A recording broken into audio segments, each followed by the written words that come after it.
away from home. Scrum and line it. France will probably fancy themselves there, so we've got to make sure that we're all over that part of the game this week. Is it tricky in terms of again the line out and the calls getting back up to speed when you guys have been away for a few months back with your provinces, or is it like clockwork now at the moment that you're so used to each other? What are the challenges around hitting the ground running from a set piece point of view? For a lot of us, we've been doing it for a long time. Do you know what I mean? And there is a lot of crossover between the national team and the provinces. To be fair, it's more for the younger guys coming in. Like they probably had a bit to do. Like the group kind of felt like sort of there was a new feel to it a little bit. Sort of since we came in last week, a lot of new faces. In the forwards as well. So probably they felt probably they did a bit to get through the first few days, but they were brilliant as well. You know what I mean? They took it in their stride. So, but for some of the older guys, you kind of need to be able to hit the ground running. Yeah. I presume that's a good thing that the group feels the freshness to it. Yeah, it is. Yeah,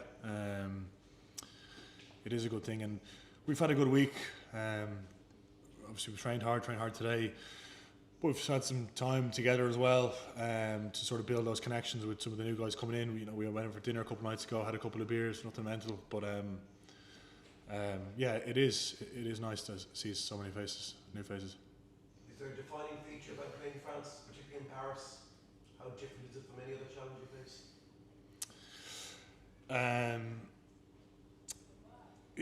I'd say the big thing is probably just, as I said, our defence. Just the way they play, you know what I mean? They can be a little bit unpredictable. They can play a little bit sort of off the cuff. Usually when you're looking at teams, maybe they have clear pictures or trends in the way they play. France sometimes can be not really sure. So for us, it's just making sure that we get all of our bits right, so we can apply pressure on them. I know this is probably a dumb question, but as fast starts or good strong starts are important in every game, but perhaps more so against France. If they get a strong start at home and get their tails up, they're a different proposition. 100%, yeah. I think big start is definitely unbelievably important for us, and they get the tails up, but then the crowd get behind them and they're into their flow. So a fast start for us is always important, but yeah, particularly so this weekend. I think going away from home over in Paris, you got to start well, definitely. You've also got to draw a line in the sand when it comes to mauls and scrums, because French home side get a bit of a drive going and maul or get on top of the scrums. They really seem to thrive off that, club sides and their international sides. 100%, yeah. I think France is driving more than any other team, I think, in the world at the moment. So that line out drive and the scrum, as you said, a huge part of their DNA, and probably something that gives them a lot of belief. So so it's a big challenge for us as well up front in terms of the set piece. So we're unbelievably excited about that too. James, what are the sort of lessons talking to those younger guys that you can give them about your experiences of playing in Paris or playing in France in general from 2022, 2024? What are the key lessons about how to negotiate that part of it? Probably the atmosphere is a little bit different. It's a bit of a step up. Certainly the noise levels. I remember, we played there a few years ago and there was a couple of issues in terms of communication, guys not hearing things, and just because it's a little bit different, you know what I mean. The noise is huge, so it probably falls back on that just sort of focus and concentration piece, making sure that you're unbelievably present, so we can do our job there. But as well as that, like, I think an occasion like this, you can sort of be inward and let it sort of get to you, or you can see it as sort of an opportunity and something to get excited about. And I think that's the main thing, trying to get across to some of the younger guys is to, you need to attack games like this. So hopefully we can do that. James, you mentioned France often take a kind of heavy lock in the half over the yard. You obviously have everyone coming in now with Joe's back, and obviously it's more competition for the second row. But what does it add to the group having that profile in your squad? With Evan? What does it add having those guys, Edwin and yeah. coming in? That's great, yeah. and like, you know, there's so much competition now in the second row, in the back five really, and there's great variety there in terms of the different athletes we have. Obviously, you got someone like Joe or Edwin, who are unbelievably powerful players, and then, you know, someone like a Ty Byrne who's almost like a back row the way he plays as well. So I think we all sort of complement each other pretty well, and the competition hopefully can be a great thing for us, and you know, keep pushing all of us on. So. Is their line a bit unique? They seem to do a lot of late switches and changes and receivers joining. Is it extra tricky? Yeah, they do have a lot of variety in their line of attack. So for us, it's kind of making sure that we do our homework on them, and we have a clear plan. But also, you know, you don't want to overthink it and overdo it either. We got to get our own principles right and make sure that you know, we don't move too far away from that as well. But yeah, I mean, their lineup was a strength for them last year. I think they won 95 and 100% of lineup all. So it's a big part of their game, and it was something that was definitely, as I said, a strength in theirs last year. The competition in the position at the minute is pretty loaded in camp and then also outside camp. These lads putting their hands up. Is that something that kind of drives you on, motivates you day to day? For sure, yeah. You know, I think there's some top quality young hookers across all the provinces now, and you know, you look a few years ago, maybe people saying there was a shortage, and you know, I think all the provinces are producing some top quality hookers, and it's, you know, it just drives everyone on. You know, myself and Roe obviously being in a few camps now, and Tom, Gus, you know, even Rob Herring have been pushing us the whole way. So yeah, it's all good to have. I suppose there's been either side of you in this run has been unsettled with all the injuries. Does that impact your preparation at all? No, I think we have confidence in the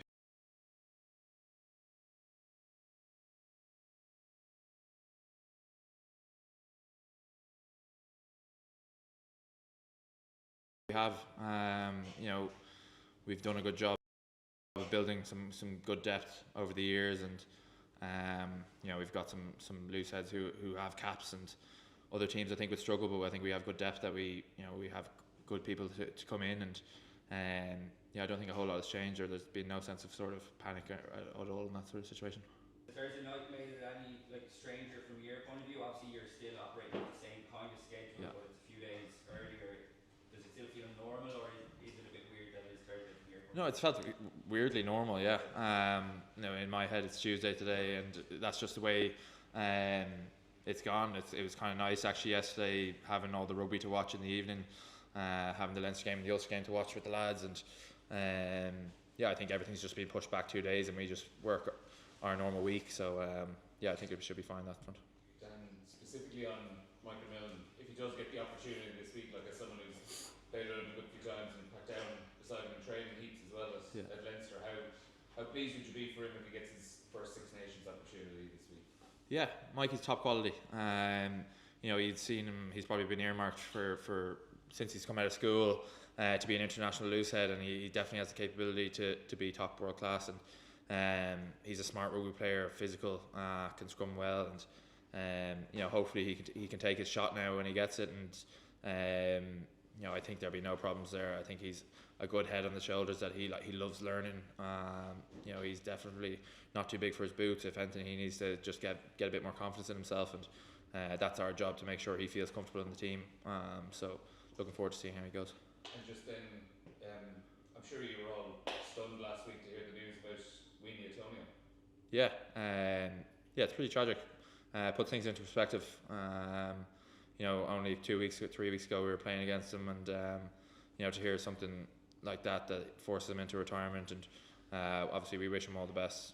He's been a sort of a top competitor for us, especially us Leinster lads, over the last couple of years. So yeah, it definitely put things into perspective that, you know, rugby's not the most important thing.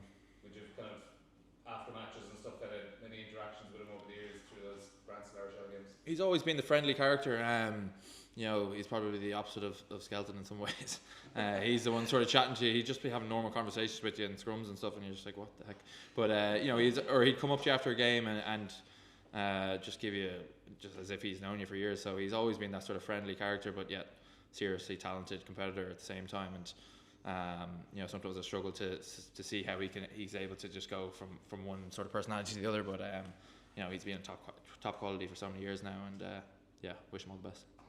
How much is it a help to you, having played in Paris 4 years ago and in Marseille 2 years ago? Have experiences like that? Quite contrasting. Yeah. I love the Stade de France. When someone asks me like, what's your favourite away stadium, I think it's the Stade de France, and you know, it's a great atmosphere that you just embrace and love. And if you love rugby, you should love playing in The camp, and have you been impressed by him? And he's put out the competition. Hi Andy. Hi. I'll start with Jacob Stockdale. 2021 was his last Six Nations appearance. I imagine he's absolutely buzzing to get going this week. He is, like a good few others as well. Yeah, I suppose everyone's, you know, like Jeremy Luckman, for example. I mean, you know, everyone who doesn't get a chance or drops out of the squad is always trying to fight to get back in, and they fought hard enough to earn the right for to take responsibility in a big game. That's the Six Nations, the opening game, which is here in Paris. So it doesn't really get any bigger than that. So it's a fantastic opportunity, isn't it? Okay, just ask on Jacob about the form he's shown over the last couple of seasons, and he's had a couple of unfortunate runs with injury where he has got kind of opportunities with you as well. He has. He's back to being himself this year. That's for sure.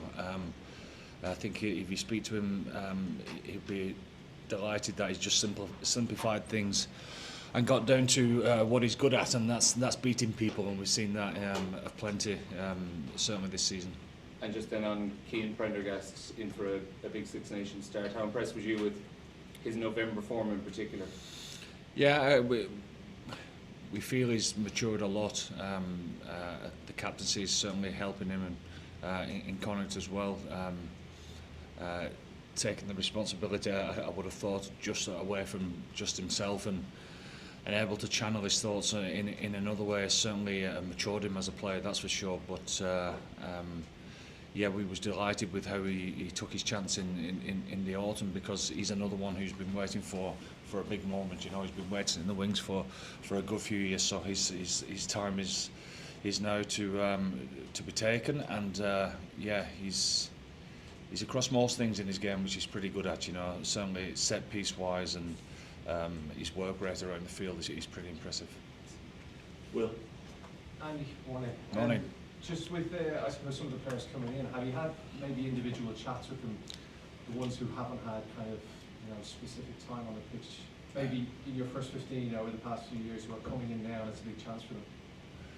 Yeah, I have individual chats with all players, and that's still ongoing for the rest of the week, to see where people are at and how it's been going so far, and the demands of it all, and how they're able to be themselves. And we start to narrow all that down now towards the end of the week. And yeah, it's been a good couple of weeks, 10 days for us building into this game. We certainly found out a lot about this group and of how we're going about our business. And some of the younger players and your players coming into the group, I think Simon Easterby was talking about how they fitted in very well to the group. So do you feel like you almost have an expanded group now of players, the ones who aren't here, and that these ones are here to you know, it's well documented regarding injuries, etc. But it gives a chance to other people, and that'll certainly stand to us. It'll certainly stand to the individuals that are coming in to be able to experience this for the first time. I mean, you look at the guys that are on the outer of this 23-man squad. You know, the experience that they are getting is absolutely priceless. And finally, then, it's, I think it's your 7th Six Nations series. Is this going to be your most challenging one, do you think, so far? Well, so you keep on telling me, yeah. So I'll take that. I mean, it's obvious why you guys say that and who's the favourites and all of that, but it really doesn't matter to us. All we control is the controllables. That's obvious to say, but it's absolutely true.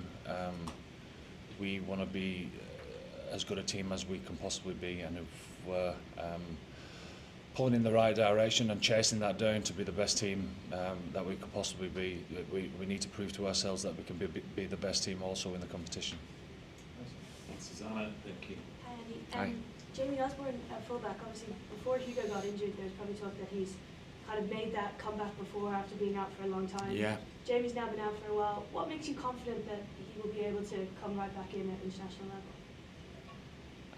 Knowing his temperament, knowing how diligent he is within his preparation, which is top draw by the way, how he's acted over the last 7-8 days and how he's performed in training gives you a lot of confidence.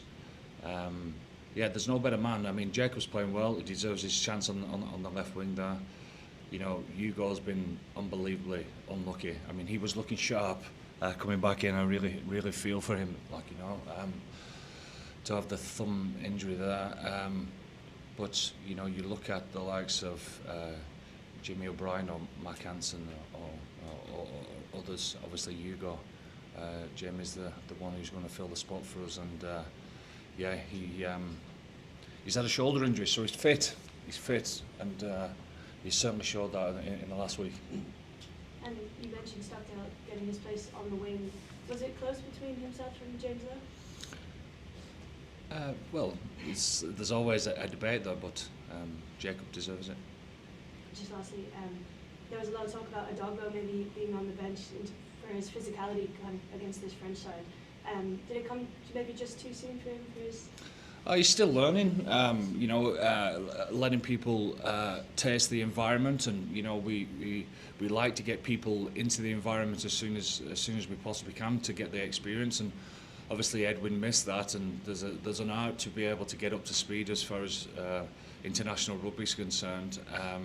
And it would have been a fantastic week for him as far as that's concerned. So he's had a great week. He's had a great week. He's still finding his feet like a few others. Keith.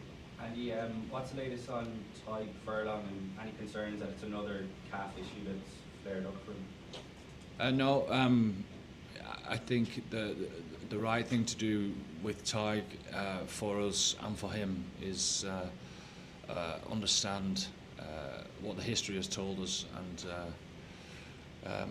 to push hard for this game could have meant that we end up with egg on our face on both sides in regards to the rest of the competition. So we expect Tig to be fully fit for the week after. You know, the family aspect is really important for you throughout your time in charge of Ireland.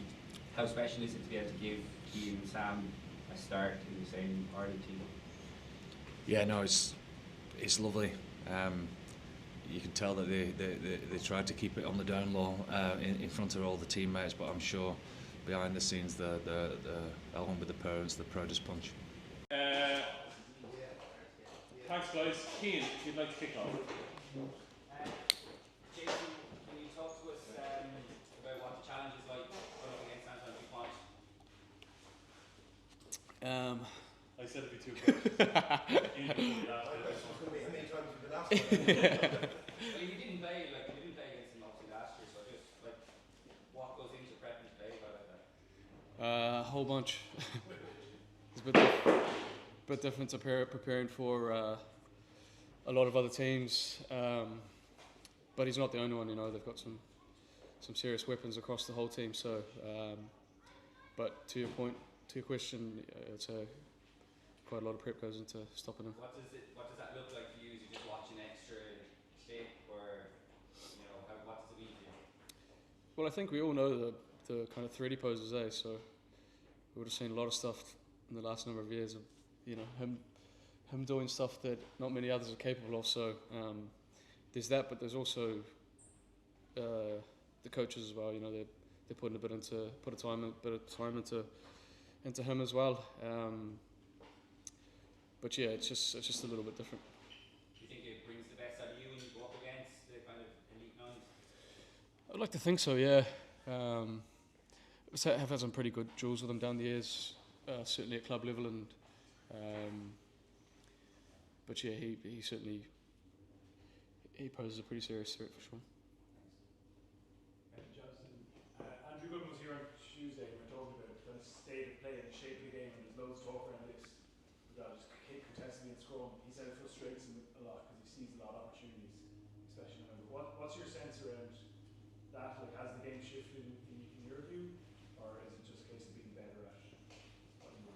Yeah, I think the latter there, it's just a case of being better. I think Goody said that to you guys. We missed a whole bunch of opportunities in November, and we'd like to think we're a better team now. But it's one thing kind of prepping it, and it's another thing delivering it when the pressure's on. So that's something we have to certainly be better at. What is it? Like, why are those things missed? There's a whole bunch of reasons. Like it's fatigue is probably one thing that's not spoken about much. We ask a lot of our forwards, probably more than any other team does, and it's not easy. It's a very hard thing to do and a very hard thing to execute when the pressure's on. So, but like I say to you, we've seen a lot of this stuff, and we'll hopefully be better for it. In terms of your kicking game, do you get more of that in an attacking sense and not just contested, especially with the light on? Yeah, for sure. Yeah, there's certainly opportunities for it. So, we're preparing little bits and pieces, but we'll see how we get on. How do you think of your own form at the moment? Because I remember we asked you before and you weren't entirely happy with your form during the November window, but you've had a good run of games since, I think, James announcement. I'd say you're feeling a lot sharper in yourself, aren't you? Yeah, for sure. It's been great to get a run of games, and can't really probably remember the last time I started 4 games for Leinster in a row. It doesn't happen that often, so it's good to get a run of games and then come in here and connect up with the lads. And it's been a good few days here, so we'll keep building and hopefully be good for Thursday. I know you all pride yourselves as a team and individuals on being able to hit the ground running after a long layoff, a delayed season taken, but there's nothing quite like it. You can't make up, you can't have taken to November what you're taking now, just game time. How does this manifest itself in your game, and what way do you feel better about yourself? Well, I suppose a lot of it is getting reps under the belt. Like you could probably argue in the November that we were underdone, and but there's all sorts of different arguments. So, like you say, there's no excuses now. It's 6 Nations. You can't afford to start slow, especially the fronts away. So, we're prepared well. We've still got a few more days to go, but there's no bigger challenge really, is there? You're probably underdogs. There's no harm in that, is there? No, I don't think so. It's probably been a while, I suppose, since we've kind of been in those shoes. So doesn't change a whole bunch for us, though. We go out and attack the game like we normally do. James, what's it like playing in France away, 6 Nations, when there's a crowd behind them? It's raucous, it's rowdy, it's loud. What's it like out there on the pitch trying to just kind of get through all that? I suppose I think it is quite a privilege. Like we went over there in 22 and kind of struggled our way through that game. Went at our best, took a lot of learnings from that. Went away to Marseille, and we're a whole lot better that day. But I think playing in Stade de France is a whole different kettle of fish. It's a serious atmosphere, serious noise. So you lads would have heard. It's very difficult to get calls and stuff. You have to be very good with eye contact and kind of getting calls that way. But like, it's a pretty wicked privilege. Like it's probably I would argue probably the biggest challenge in World Rugby is going to France and winning. And so it'll test us massively. First up, we're looking forward to it. It'll be a very different Stade de France atmosphere to the last time you would have played there a couple of years ago in particular. Yeah, 100%. Those are pretty fond memories. It was unbelievable the way the Irish people rolled in behind us. Like I say, very fond memories, but this one will be probably a little bit different. There's 3 really talented 10s in the competition at the moment. From your perspective as the 9, how has that competition flowed? What's your perspective on it? It's great, I suppose, isn't it? You mentioned the word there, competition. It's driving them all on. They've all had very good starts to camp, and they're great players in their own right. So I hope to see them all get a chance throughout this campaign. But whoever rolls out there on Thursday will be ready to do the job. And Nathan Doe coming into the camp for the first time, have you felt a bit of responsibility around kind of guiding him through the camp?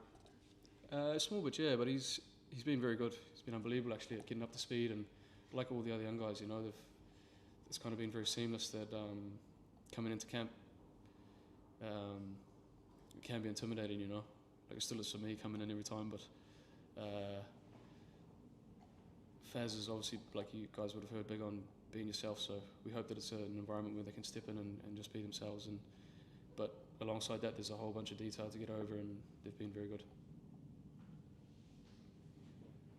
Dupont gets photographed at the Paris Fashion Week and Cannes Film Festival. What have you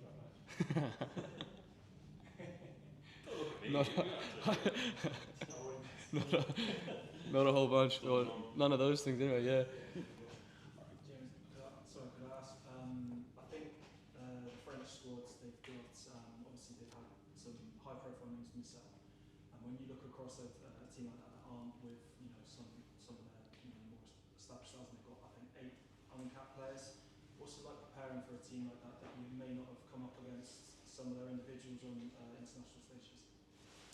Yeah, I suppose getting around individuals, like you say, you have to have an idea of what's coming. Might get a bit more of an idea once they select their whole squad, but you'd argue that a lot of the French teams play in a similar kind of way. But it's more about the individuals and the threat they pose. There'll be a bit of work done around that for sure. We are rolling and ready to go. Andy, let's start at the beginning at an opening fixture, mouth-watering opening fixture. How are you feeling going into that one? It's special, isn't it? Always playing in Paris is always that way. To start the competition off on a Thursday night, it seems a bit strange, doesn't it? But it's exciting. It's still the same. No, we wouldn't usually ask about individual players, but because we're going to be speaking to him later, Antoine Dupont, how do you kind of coach against someone like him? Is there special attention on certain players? Well, you always have to be wary of individual talent, that's for sure, because that talent is what makes good teams tick. But at the same time, there's obviously traits of how you go after nullifying good players, and that tends to be a team effort. And obviously, rightly so, everyone is talking Anton up to be the best player in the world at this moment in time, and you tend to agree with that. So we know that we've got a big job in our hands to try and contain him. Let's get back on the more important stuff. We're just focusing on you guys, though. How are you generally feeling going in, and how excited are you for that moment, the whole tournament? Well, if you can't get excited about a Six Nations, then you're in the wrong place, you're in the wrong job. To me, every single time I'm fortunate enough to be involved in a Six Nations championship, the energy, the excitement, because you understand just what it means to the teams that are playing, the countries, the rivalries, all of that. I think it's something special that we've got with the Six Nations over here in the Northern Hemisphere, and we're privileged to be part of it. And it's kicking off, the Six Nations is kicking off a pretty incredible year for this year with the Nations Championship, etc. So, it's a hell of a starting point. And what's it like to be involved in a year that's growing so rapidly, I guess? Well, it's a little bit of the unknown, isn't it? So that's exciting in general. And the Six Nations, the format has changed. Not only are we playing our first game on a Thursday night, but there's only one Farrell week this time round, which is a big shift. It'd be a bit more demanding on squad, you would have thought. So let's see how that goes. And then, we're running to a summer of completely different, travelling around, and we're fortunate enough to be playing Australia, New Zealand, and Japan. And then it all accumulates in a final there at Twickenham in the autumn. So a long old season ahead, but an exciting one. Thank you very much. Cheers, really mate. Appreciate your time. We play this kind of games. There are new faces and changing within the squad. Also, given your captaincy and role of number 9, does that bring extra responsibilities? I already have had this kind of role in the team. I had to be a leader, and I think I'm well surrounded in the team by other experienced players who helped me a lot. So it's just an honor. We were used to see 7 years, so I think we'll have to try this connection for the first game because it will comes very soon, very soon. Thank you very much, Antoine. All the best for this edition. The first team to face competition. The way you start sets you up well or not so well, depending how it goes. So it's going to be a big focus on a proper performance to start us off. We're off to Portugal later on today. We've a nice training camp there, and then transfer across to Paris early next week. So yeah, it's a short turnaround, not a whole lot of time, but it sharpens the mind definitely, and it's one to get excited about. It's always a privilege, as Jamie was saying. You can never take it for granted, especially being in the roles that we are in as leaders. It's such a special tournament. It's towards the pinnacle of the game, and yeah, it's always an exciting time of year. Thank you very much, Phil. I mean, everybody's waiting for that. How has the Six Nations contributed to the sports growth in general? Well, a lot. I think it's for sure the main event that has been followed for the last 20-25 years in rugby. I mean, you mentioned like the stadium in Rome. You know, to have a couple of sold outs, it's pretty much amazing. You know, having a lot of crowd coming in there and cheering for us. A couple of times in the last couple of years. Obviously, consistency of performances is something we were really looking forward to. Like we've seen, when we are at our best, we can actually like compete against anyone. But at the same time, you know, to be able like a bigger picture for our team. Generally, obviously, very young team, so a lot to grow and to improve on. But at the same time, you know, we want to get to that consistency part where we can really step onto the pitch and know that we are gonna face a big challenge with our like strength. Ultimately, what we go on the pitch to do, I think, you know, new coaching staff and new squad coming together has been, you know, a nice fresh start for us. Steve's brought a lot of that first game up against England. Is going to be massive for us to go and test ourselves against the best, and like Caelan said, that momentum in this tournament is huge. So yeah, anything we can get from there, then you just carry on into the next. That game to come again. Yeah, 100%. I think like there's a lot going on in Welsh rugby at the minute, but I think that's something that can really take your mind off things. Game against Italy, which has been a problematic game for us, to be fair, over the last couple of years, and especially over there in Rome. And I think the progression that Italian team has made, I don't think we can think about England yet at all. And I think especially with the new format, with the 3 games on the bounce, I think the more we can take it one game at a time and you know, earn another week together and get the ball rolling. Like I say, momentum's such an important part of this competition, and I think it'd be foolish of me to start thinking about England before taking on Rome and Italy.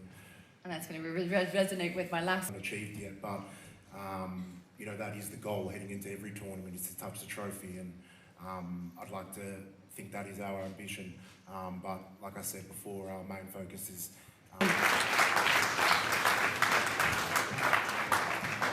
Well.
I'll have to know the ones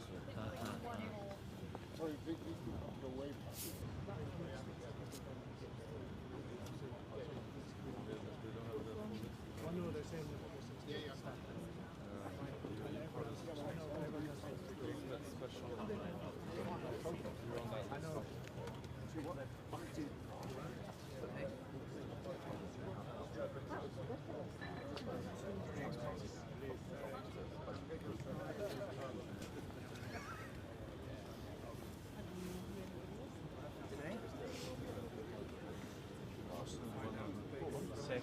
Gonzalo. Give it a little bit.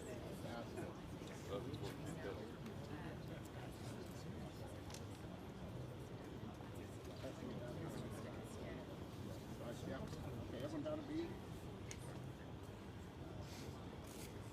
So you'll forget that.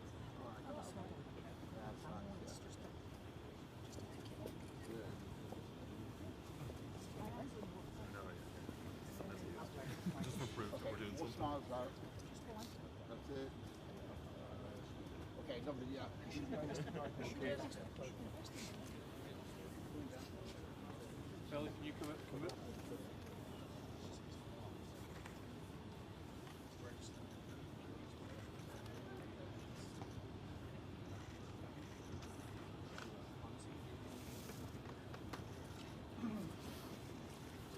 It's right, yeah.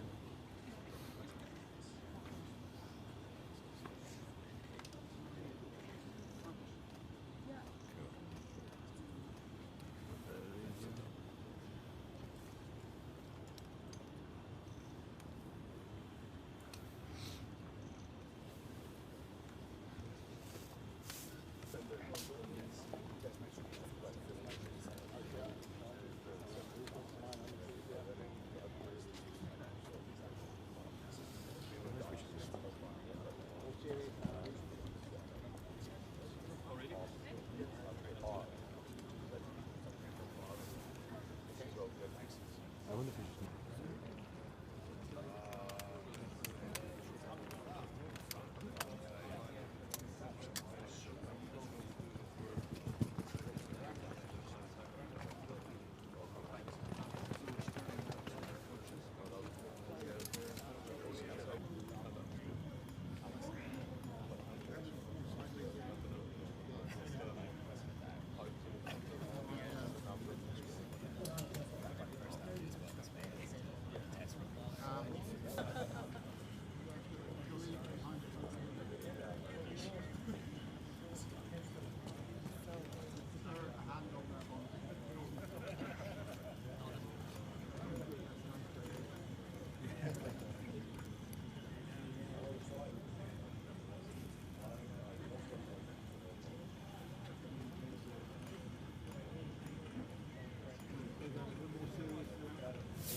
just the player's gonna. Yeah, no problem.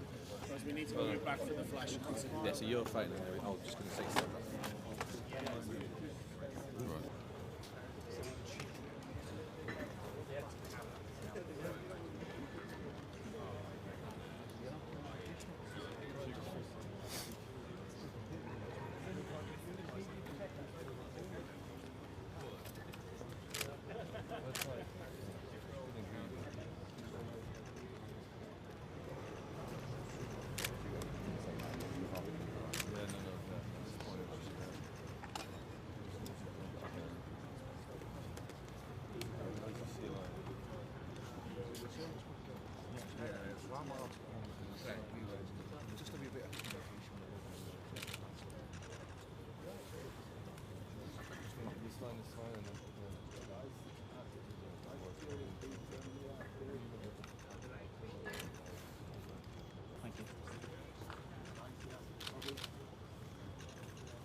Sorry, the door's open, Billy.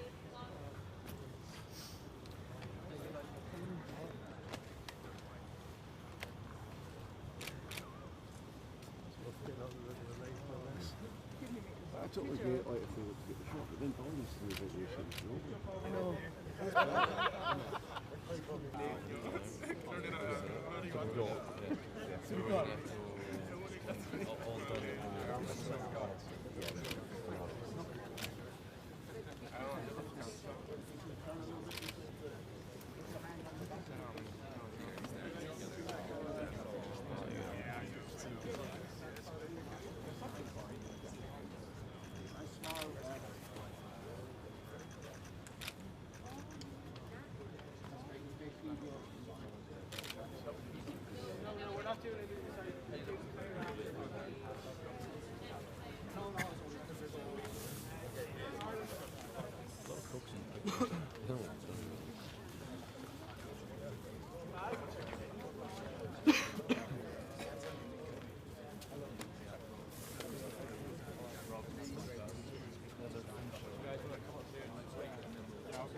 Yeah, that's more. That's more.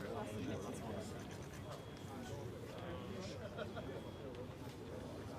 like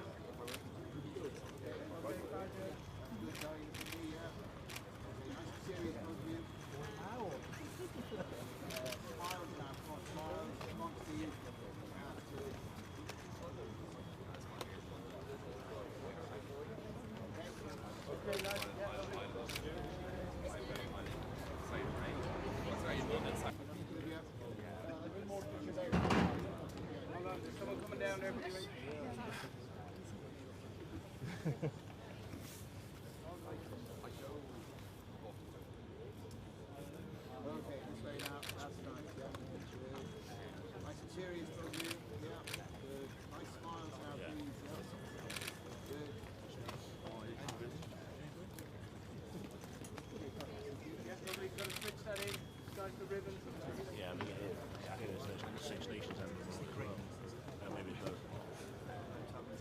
Oh, well. Okay, and then next we go into the big group shot. Thanks.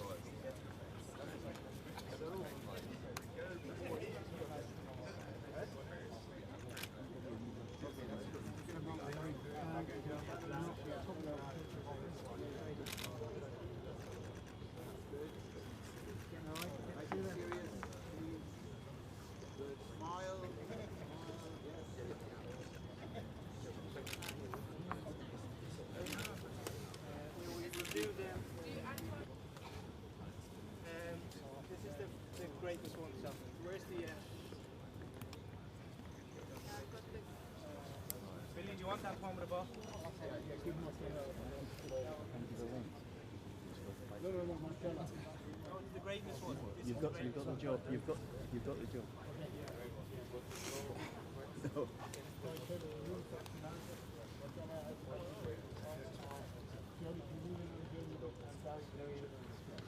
Okay, guys, straight down to Billy, please.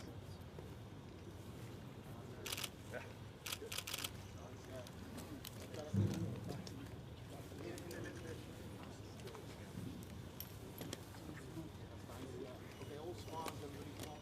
That's nice, yeah. Serious. Get a serious one. Okay, just again, sorry, Caleb. Straight down, just go serious for this one, guys. Please, nice and serious, everyone. That's it, nice and serious. Caleb, can you turn a little bit out? Sorry, all right? Can you turn a little bit?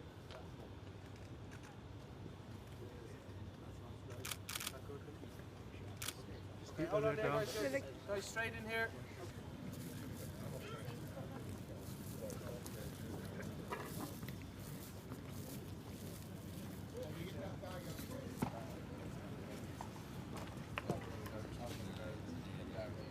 Okay, guys, straight at Billy for me, please. Nice and serious. Yeah.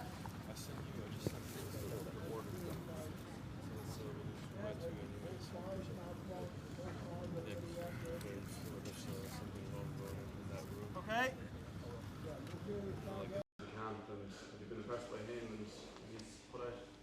Yeah, I have been. Yeah. He's hit the ground running really well in here, and he's a serious athlete. Do you know what I mean? And since he's come back from that long layoff with the injuries he's had, he's been really impressive. So, yeah, he's been great since he's come in. That same excitement when you started the Six Nations campaign. I think it's 8 years since your very first campaign. Do you still get that same buzz when you're on the team sheet and in the camp in the week in the lead up? Yeah, you do. It's such an amazing tournament, and you never get used to it, to be honest. So, we're all just very excited. What a way to kick off the competition this Thursday in Paris. We can't wait to get going. So, no, it never feels normal. Every year it feels really special. So. France's power game is kind of well documented. Do you have to do anything slightly different in your preparation for a game like this? No, I just think it's a big test for us defensively. Just the way they play in terms of, they like to keep the ball alive. They're obviously unbelievably good on turnover counter attack. So just a big challenge for us defensively, to making sure that we, the focus piece for us is huge, making sure that we defend with real concentration and intent for 80 minutes plus, because they can sort of strike at any moment. They just need a lapse in concentration here or there, and they're unbelievably effective then. So nice. It sounds like they're going to be loading up with line-out jumpers in their pack. What kind of challenge does that pose for you in terms from a line-out perspective? Yeah, I mean, it probably makes it more difficult to win the ball. And usually as well, like, tend to pick sort of a big lock in the second row as well, if it's Miafu or something like that. But the set piece would be a huge part of the game this week. Going away from home, scrum and line it. France will probably fancy themselves there, so we've got to make sure that we're all over that part of the game this week.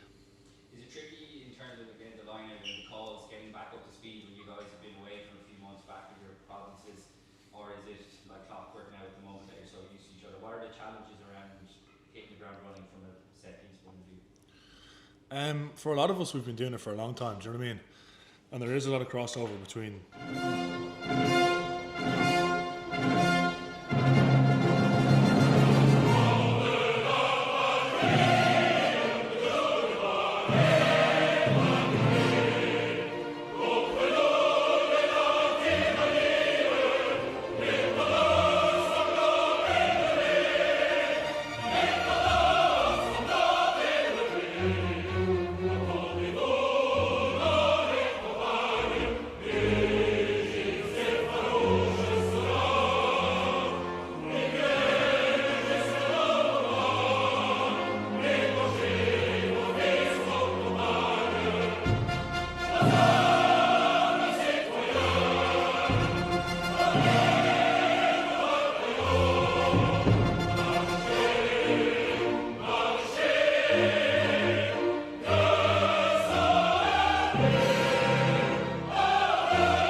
And we are live. Hello, everybody. Good evening and welcome to Forever Sports. It is Six Nations time and we are about to have kickoff over at the Stade de France in Paris. It is a Thursday night and a bit of something new with a sold-out Stade de France on a Thursday evening will get us underway. The man in the middle today, Carl Dixon, Angus Gardner on the side there.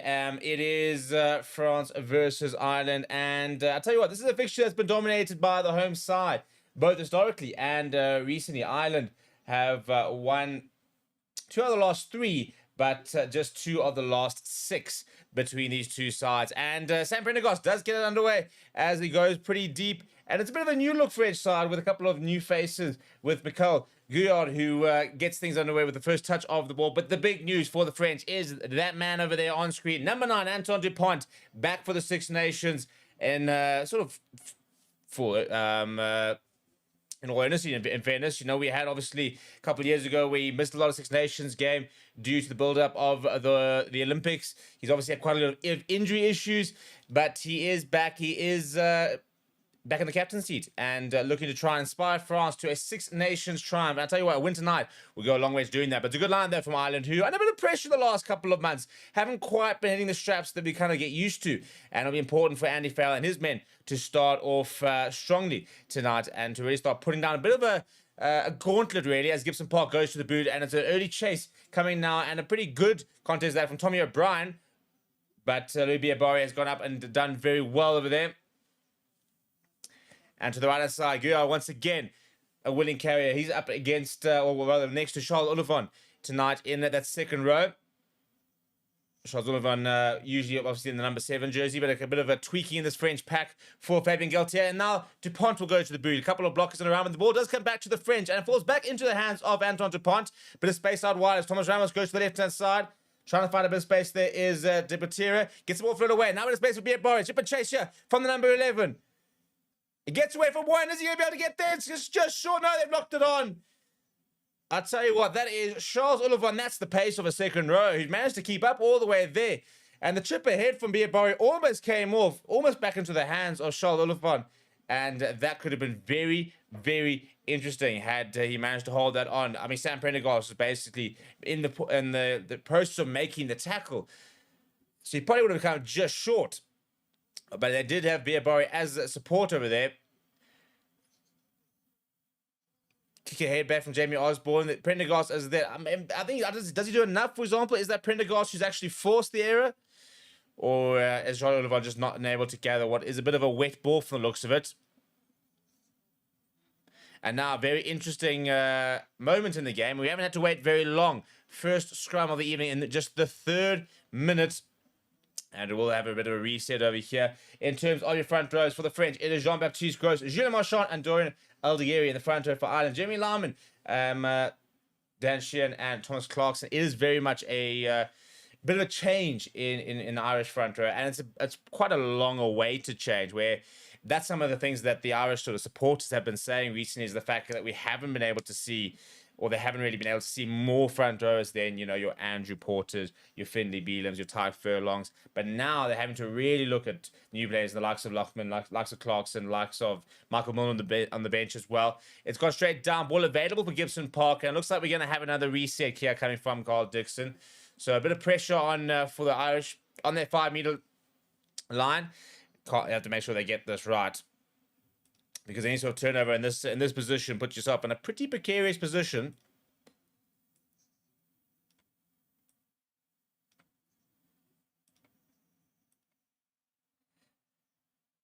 And I think, you know, for the first time in quite a few years, I think there's quite a lot of pressure, to be perfectly honest, coming onto Andy Farrell in the Six Nations. Ireland have not quite been the dominant force that they were sort of 2020, 2021 through to sort of 23, 24.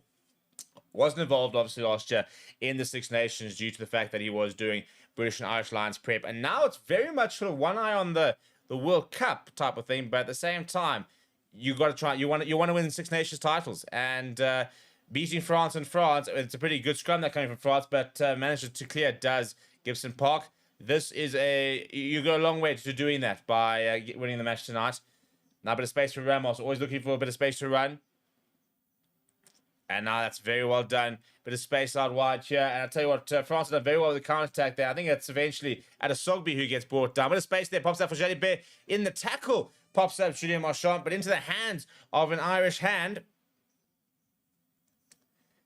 Gibson Park now to the left-hand side. No, back to the right side. Getting Sam Prendergast. Sees a bit of space on the right-hand side. Playing with his brother, by the way, for the first ever time in an Irish jersey. Cian Prendergast, the number 6 jersey. Biabari fields the kick over the top. He spots a bit of space on the left-hand side. Won't quite find touch. Gibson Park there. Well-positioned. Jamie Osborne making his return to an Irish shirt.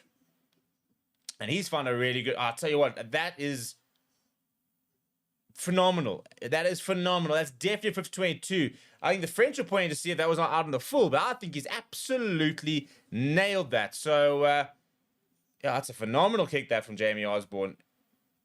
Oh, jeeper, that is absolute inches there. But he's gotten it right, and it will be an Irish line-out inside the 22. So now an opportunity for Ireland to have a first real have a go at the French defence. Big shout out to Tahir, who's been gifting out some Forever Sports memberships. If you'd like to consider supporting the channel, then please do consider becoming a member. It is the pinned comment in the chat. Then now, Gibson Park goes short and pop it around to McCloskey. Prendergast holds on to it and keeps going. Ball spills out the back there and eventually cleaned up. But in the process, a knock-on coming from, I think it's Josh van der Fleer. So we'll have another scrum. So both sides with opportunities early on, but not being quite clinical as the rain does continue to fall. So wet conditions on the ground, very important that, you know, it's very much factors into Six Nations, isn't it? You know, Six Nations always pretty wet conditions. You know, your scrums obviously always very, very important when it comes to the likes of the Six Nations and the way you adapt to conditions. And I think, you know, at the same time, we're seeing two sides who, on their day, can be some of the best in the world. There is a bit of a transition. You know, you look at this French side and much bigger role for the likes of Dorian Aldegheri, even if Baptiste Gross, to be honest, than maybe go back 4 years ago. Big role for Mikel Guillard. Big role for Oscar Giroux in the number 7 jersey. You look at a couple of a new look combination. No Gael Fiku in the midfield. You know, you got Yoram Mufana and Nikos Nipotiris. So, you know, Theo Atsogby in the number 14 jersey. There is a bit of definitely a new kind of look about it. I mean, Baptiste Surin off the bench. I'm a big fan of him. And, you know, it is a bit of a different French side to what we saw the last few years. Similarly for Ireland, for example, you know, Cian Prendergast finally really sort of getting what a lot of people are saying is a very overdue opportunity. Sam Prendergast once again being back. Jacob Stocke in the number 11 jersey. Tommy O'Brien in the 14. You know, Jamie Osborne at full back. You got a 6-2 split across all the teams across the weekend, except I think Scotland is. So it kind of shows you that, you know, the 6-2 split's very much been the go-to so far, and that's where we're sort of seeing rugby going at the moment. But scrum time now for France. Dupont does well, feeds well, and now goes to the right-hand side. And immediately to the boot, looking for touch, won't quite find touch. Jamie Osborne now will return the favour. And he's brought down by the halfway line. Ball available for Gibson Park. And Tiger Byrne carries it well. It takes a while, eventually does place it. Now over the top, yeah, from Gibson Park. Swirling in the nice guy and comes back off of Jacob Stockdale, but into a French hand. I think that's Charles Illevon who's managed to get their head, and ball is available there for Anton Dupont. Now another big carry there coming from Guillard. He's at least carried 3 or 4 times so far already. Now once again to the boot goes Dupont. Statistically, in the last sort of year, there's been some very interesting stats about teams that kick. And Prendergast sees a bit of space, goes to the cross kick, bounces perfectly up. As he had a bit of a chip and chase. Has he got the pace here, does Tommy O'Brien? Not quite. Gone back as Thomas Ramos, but under a lot of pressure from the Irish wing. A couple of Irish backline players arriving, but the French do scramble very, very well. Ball is eventually available for Anton Dupont, who will just take his time. Goes to the right-hand side, and Julien Marchand will just take a hit, but Ireland very, very quick to put a lot of pressure on them, back on their 5-metre line. Now he's finding good clearance here as Anton Dupont. Towards the halfway line. Prendergast allows it to bounce and eventually decides to just put it down. Not going to take it quickly. We'll just kind of reset. Not a bad first 10 minutes here, but we are seeing the kicking that is. And what I was mentioning about the stats is that if you look at sort of some of the teams in the last year, the teams that win in general have managed to kick or outkick their opponent, both in terms of literally the number of kicks as well as the way they've kicked. So it's a very, I wouldn't say obvious, but it's a very unapologetic tactic these days. You know, your up and unders, your box kicks. It's the kicking game, you know, and kick retention, the likes of that, has become, as we see Gibson Park go to the boot, so important. And it's this moment over here. Tommy O'Brien going up, for example. Biabari's done very well there, and he's come down with it. And you can see the penalty there is Tommy O'Brien for not rolling away. But as soon as Tommy O'Brien goes up and he retains that, then all of a sudden you kind of sort of shift, you know, defense into attack, because you've got to, or attack into defense with regards to, you know, France, for example, who, if they don't retain that, all of a sudden they're retreating, they're a bit spread out, and that's where you can kind of sort of really inflict a lot of damage. But it's an interesting sort of shift.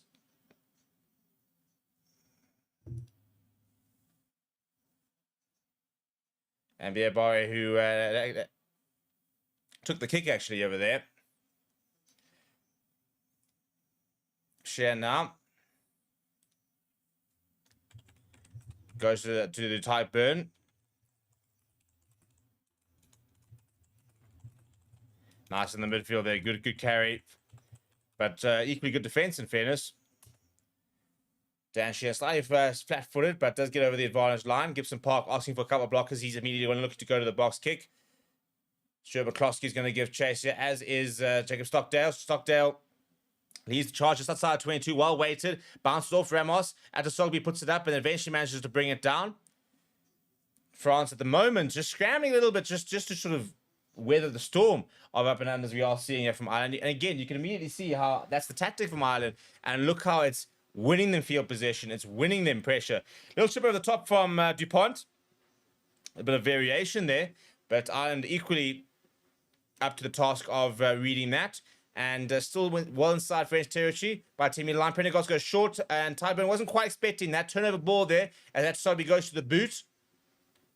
And having to go back as Jamie Osborne. Bit of an awkward bounce and a bit of pressure right up against the touchline. Does find a clearance. Won't find touch though. Ramos. Good tackle there coming from Caden Doris. Expecting a big Six Nations from him. Obviously, the disappointment of missing the World Cup is probably still very... I mean, the British Irish line's still pretty fresh. But that's a nice big hit there on Mikel Guillard. Good pressure this from Ireland. Dupont, quick ball here to Gross. Now Olivon getting up towards the halfway line. Nice carry there from the man in the number 4 jersey this evening. Now Julien Marchand. Good defense there from Ireland, keeping him behind the gain line. Now a bit of space as well. Jalibert wanted it and steps back inside to find an angle to release the kick. And Prendergast having to go... Oh, he actually just hammers it on the volley, really, to try and not concede the 50-22. In the end, I actually don't think it's worked out too badly.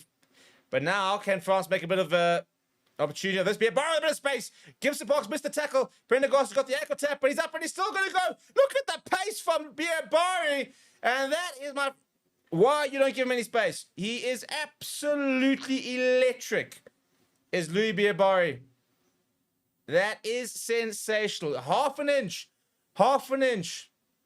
And that's why I mentioned, you know, it was an interesting decision from Sam Prendergast just to basically just punt it forward. Initially, it looked like it was the right one, but then 2 missed tackles. I think probably just needed to cut down to just touch, you know. It's a 50-50 over here. He's about to see the line, and he tries to hammer it forward, does Prendergast. But space out Biabari, 1 tackle missed. Ankle tap, he gets straight back up, rounds Stockdale. Arguably maybe a bit too easily, to be honest, and goes over. But he is just so dangerous. I mean, we talk about the fact that that Biabari has sort of come through and, you know, was nominated for World Player of the Year, but he's just... His try scoring rate is absolutely insane. Very much these days, to be honest, after Dupont, probably the talisman of France. Was last year, and Thomas Ramos, well, I mean, he's arguably the best in the world off the tee. He makes no mistake whatsoever.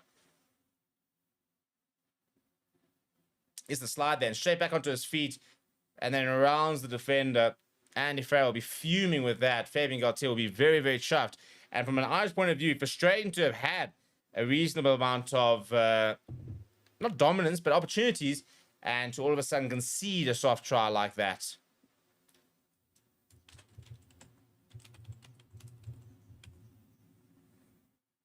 Now to the right-hand side, Mikel Guillard once again underneath it.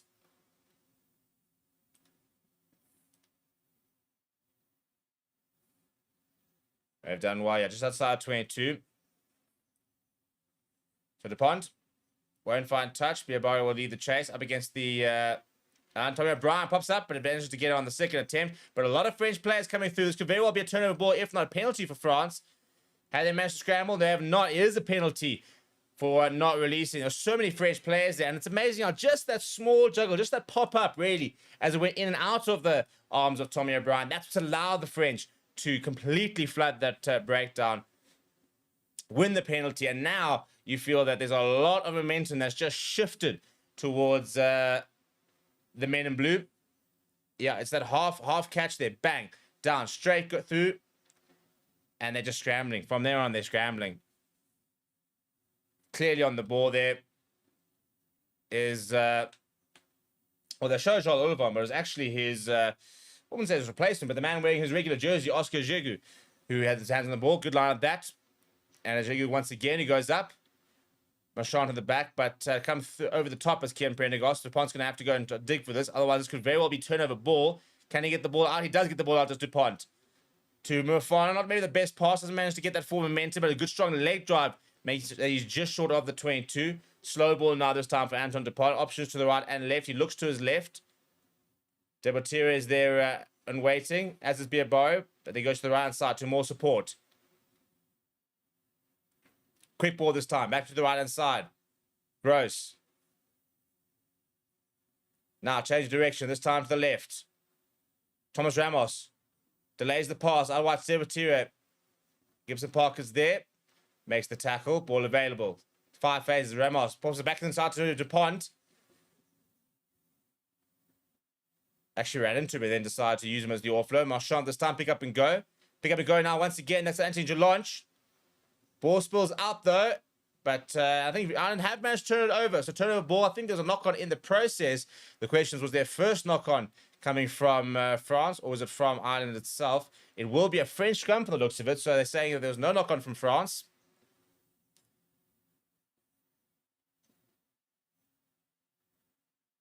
Yeah, nice little tap back inside there from Ramos. And this is why the commentators were saying that there's no Intermac tonight, and that's a bit of a shame. And that's not a testament to the ability of Jalabert, but more just the fact that when you've got Ramos, Dupont, and Intermac on, there's just 3 players who are just, first of all, very in sync, but they just got so many different weird ways of playing the game, and they just sort of see different things. And that kind of moment where Ramos kind of ran into Dupont and then kind of went, oh, hang on, there's actually a half angle, pops into him, gained a few meters. Those are the kind of, interplays that we kind of see with those 3.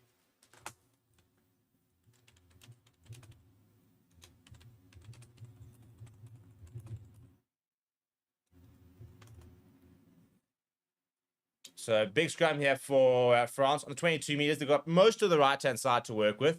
Biabaro is standing directly behind Anthony Jelonch. So options down the blind side, options in the open side.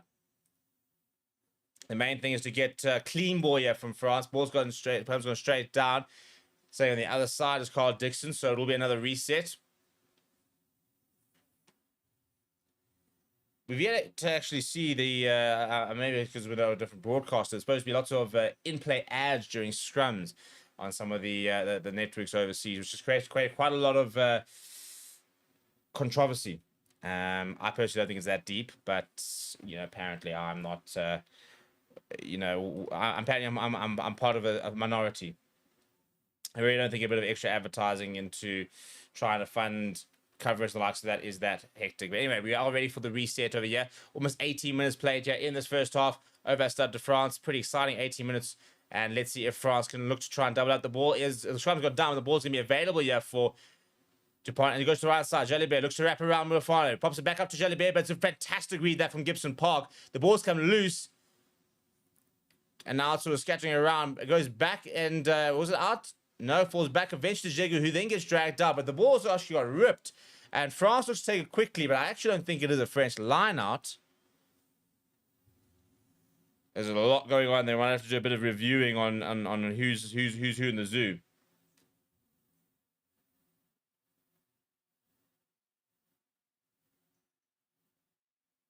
And the assistant is going to have to go upstairs and have a check.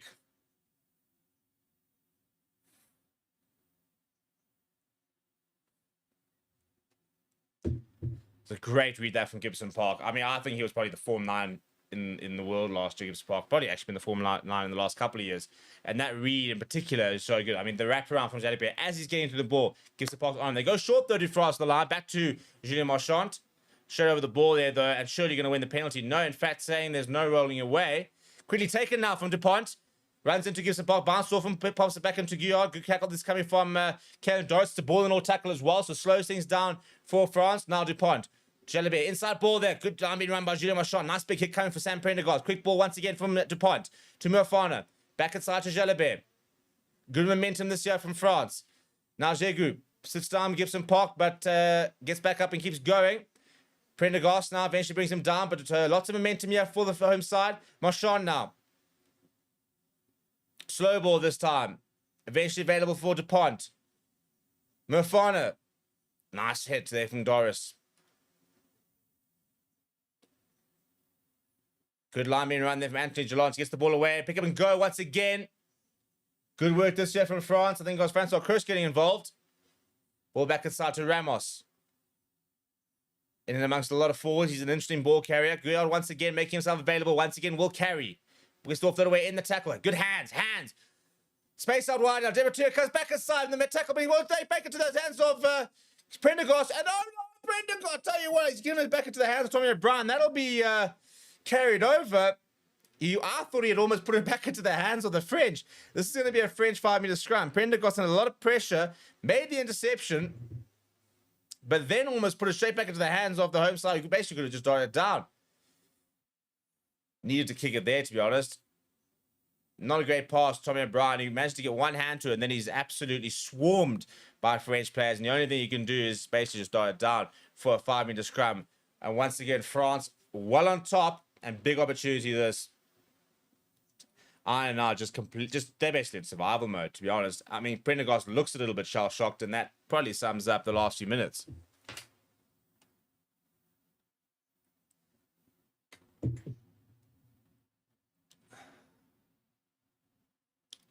Once again, they basically had this kind of position most of the time. So far, 69% possession for France, 64% territory. That'll be the worrying stat, really. These days, possession, it's an important stat, but I do always think that territory is probably the bigger one. You know, where you're actually playing the rugby. And the Jalabert goes, oh, it's too easy. And Prendergast, this is the problem, isn't it? They've doubted his defense, and they've gone one phase straight to Jalabert, who stepped inside of his opposite number, and he's gone over for try number 2. France go bang, bang, 12-0 off 21.5 minutes. Ramos with a kick to come. And unfortunately for Sam Prendergast, he is left clutching at thin air. Not a bad scrum, this from France. Good platform. Moving forward. And then just delays it. O'Brien comes flying. O'Brien comes flying up and basically plays touch rugby. Prendergast doesn't do much better, in all honesty. And in the end, it's just 2 really poor attempted tackles. O'Brien, if you're going to come flying up, you've got to make a hit. You actually got to commit. And if you get it wrong and they go outside, well, maybe, yeah. But there, he's come straight into it. He's come flying off his wing. He's not made a hit. He's made a half-ass attempt to tackle. And France have scored. And a rare miss from Thomas Ramos. It'll remain 12-0 off the post to the right-hand side. Literally, it's 2 touch rugby tackles. You can't be tackling like that at this level. Not when you're 5 meters out. You can't afford to miss any tackles at this kind of distance, let alone 2. Well, the poll of 745 votes has France to win at 54%. We're going to end that poll. And that's a good contest, though. And Ireland won it back to Tommy O'Brien. Tommy O'Brien gets it back to Josh van der Fleer. Josh van der Fleer, he's 5 meters out. Can Ireland have an immediate response? No, they can't, because they're going to be pulled back for a knock-on, would be my guess. Yeah, it is indeed. Right, so we've got to think of another poll. So if anyone's got a poll, then let me know. And we'll throw that into the comments.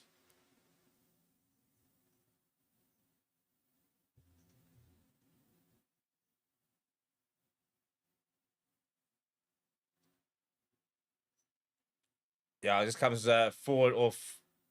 And over here, looking at the restarts there. The aerial battle's been a big one.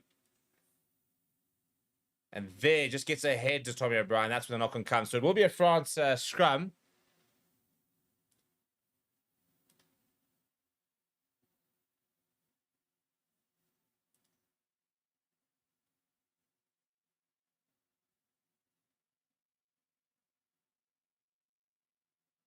And a free kick that I think getting a bit over eager. I think that's hit too early from Ireland. So a bit of a free exit now for Jalabert.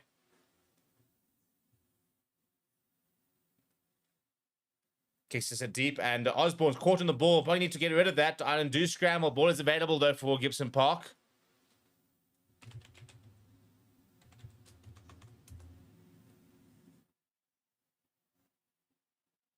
Now to the right-hand side. McCarthy, his first touch, the big lock.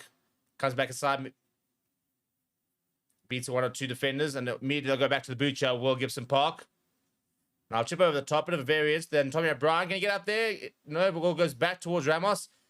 And linking up is Jalabert, the try scorer. Good tackle that coming from Gibson Park in front of a couple of Irish players, including Keane Prendergast. Sure, he's going to be able to get over that. Tyke Burns gone over that and come away with the ball, as he does so often. But now turn over the ball once again.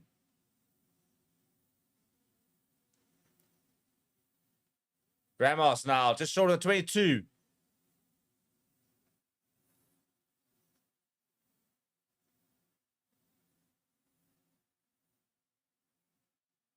DuPont to Mikael Gerard.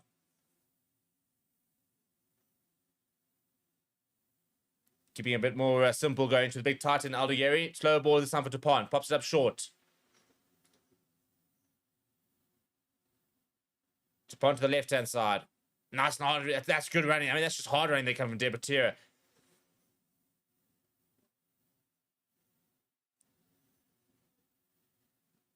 Ball available. DuPont to the right-hand side. Good hand. Oh, no, they've lost it. But backwards is the referee. Managed to download it as Aldigeri, but eventually brought down to ground by Karen Doris. And pick up and go, and they're back into the 22. This is relentless stuff so far from France. Penalty advantage. McCarthy's got his timing wrong. It's a silly penalty to concede, and if France want to, they can just make this 15-0, to be honest. But they'll want more. DuPont retreating, looking for options. And they'll go back for the penalty advantage. And decision time now for France. Wouldn't be surprised if they just decide to take the points.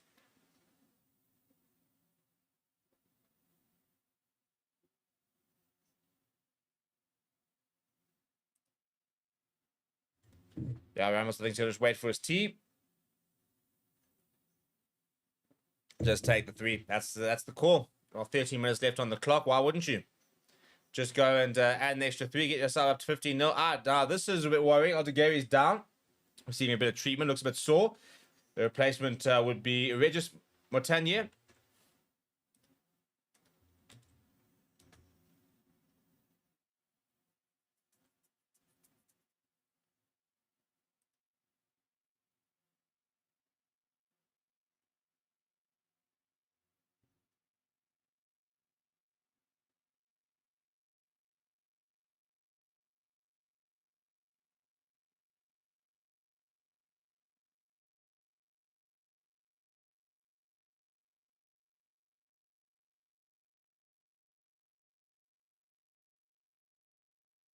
Yep, no mistake. They're coming from Thomas Ramos.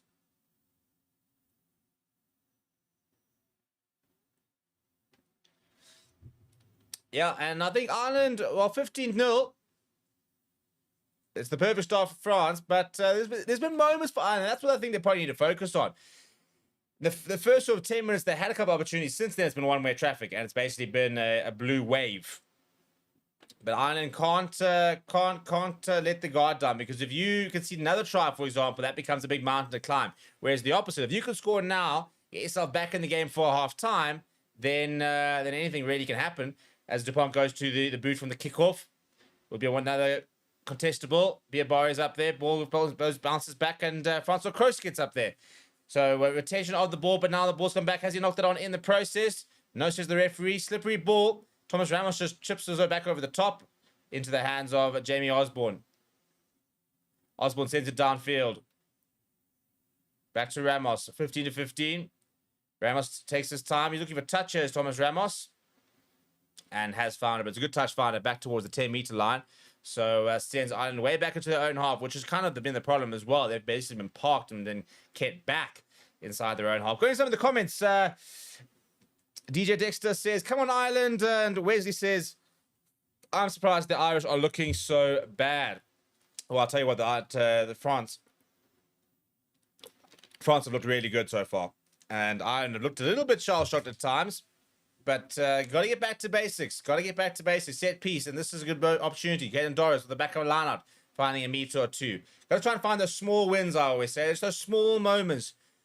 You win a couple of small moments. Just build a bit of momentum as they go to the boot. But so far, the aerial battle has been won by France. This time it does fall back to Ireland. With a knock-on advantage. Dan Sheeran with a bit of space. And a bit of pace. He's always had a good turn of pace, as Dan Sheeran. Gibson Park, there's lots of players on the right side. Type Burn comes back inside up to 22. Much better this time from Ireland. Can they make this count? Gibson Park, slow ball to the left-hand side. At first receiver is Kim Prendergast. Back to his brother, in fact, to McCarthy, who's met well in the tackle. Slow ball now for Gibson Park and lost a bit of momentum. Back to Sam Prendergast. Ball back inside. That's a nice angle. Back to his brother once again. The Prendergast linking up. McCarthy now. Pops it back to Sam. Osborne. McCloskey on a standing start. Does very, very well. Spins around in the tackle. Buys a bit of time and gets a bit of meters. Gibson Park to the right side. Now Osborne tries to put the grubber through. It almost works out brilliantly. Prendergast shifts it ahead. Does Prendergast going to get there? I think that's actually been kicked out by Thomas Ramos. Prendergast is fuming. This is going to be... I think we might actually have to have a bit of a check here. Penalty for France is the call from Carl Dixon. I don't know if that's because there's a push potentially or if it's an offside.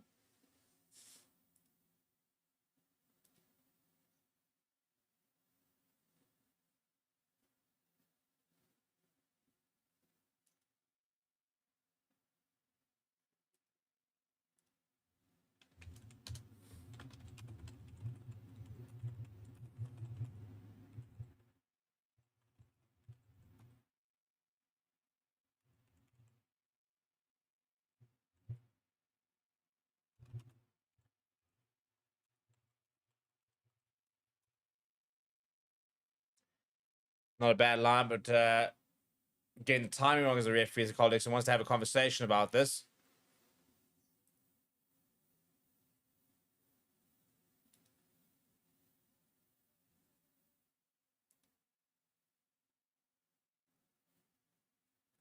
I mean, they've even got LED on just by the tunnel. I'll tell you what, the French know how to put on an international game. The Stade de France is spectacular. I was there for a quarterfinal that New Zealand Ireland game, and this stadium is phenomenal, absolutely phenomenal. Good line this from France. We're only first real sort of rolling more than we've seen so far, and Dupont now breaks. Tries to find a bit of space with Biabari. Not quite, left it behind. It'll go out for an Irish line out with just over about 8.5 minutes left in the half. Just ran out of space, really, and ball behind Biabari needs to come a little bit earlier. Couldn't really free his hands, could Anton Dupont.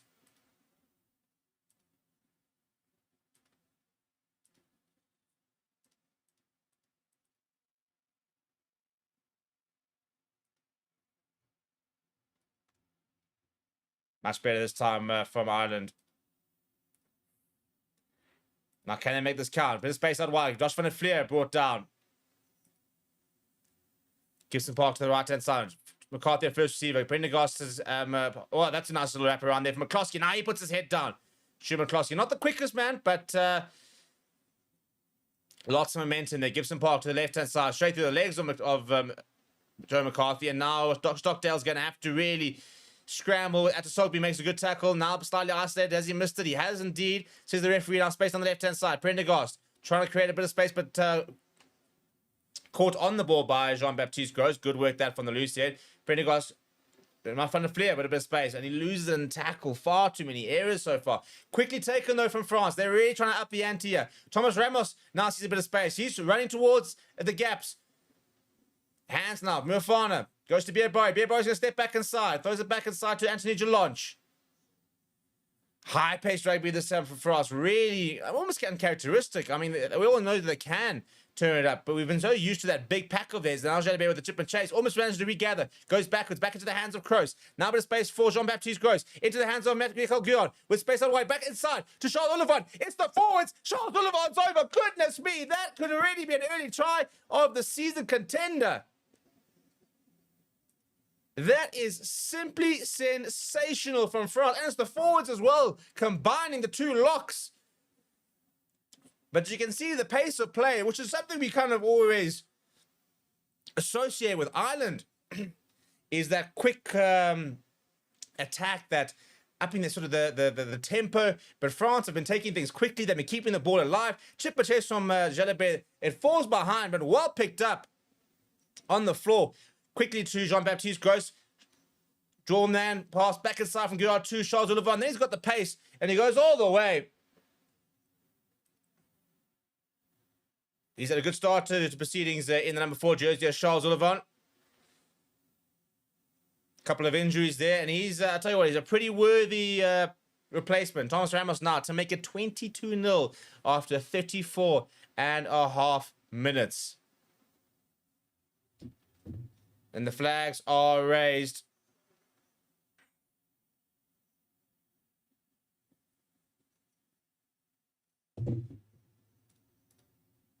That's just a great try, to be honest. A really, really, really good try.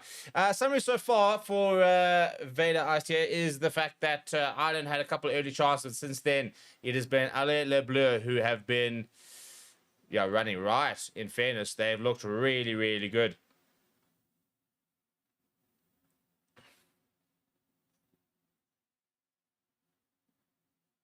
And Andy Farrell needs to get this team into half-time because 22-0 was not what they would have planned for. Need to find a way back in, a try or something. That's much better. On the run, they're coming from O'Brien. Now, 4.5 minutes to go. What can they conjure up? Prendergast. O'Brien chips the ball over the top. That's far too far. Out on the full. And that kind of almost sort of sums it up, literally. Because it's just almost forcing the issue now, and that's always a worrying sign when you have to start looking to force the issue, when you start trying things that aren't really there because you kind of just feel you can't get momentum. You know your game plan is not working. You're not getting any opportunities. You're not getting that go forward ball, and now all of a sudden you're starting little chip passes and the likes of that. And when you start to abandon your principles, it becomes a very, very muddy place. Because that's where the errors start to creep in. You've got to try and trust your game plan. You've got to try and trust the processes. But a bit of space out wide. And Beerboy, once again, he's so quick to put that ball to his boot and try and get in behind that Irish defence and basically just back his pace. This time, the ball going out. But France getting that ball out wide so quickly. Couple of options around the back, out to the back. You kind of they've apparently got those sort of two lines. And Osborne's done pretty well there, actually, just to put that out. Because that could have been quite interesting had he managed to, if that had stayed in. Because Beerboy, he's just so quick. He's just... What a player. What a player.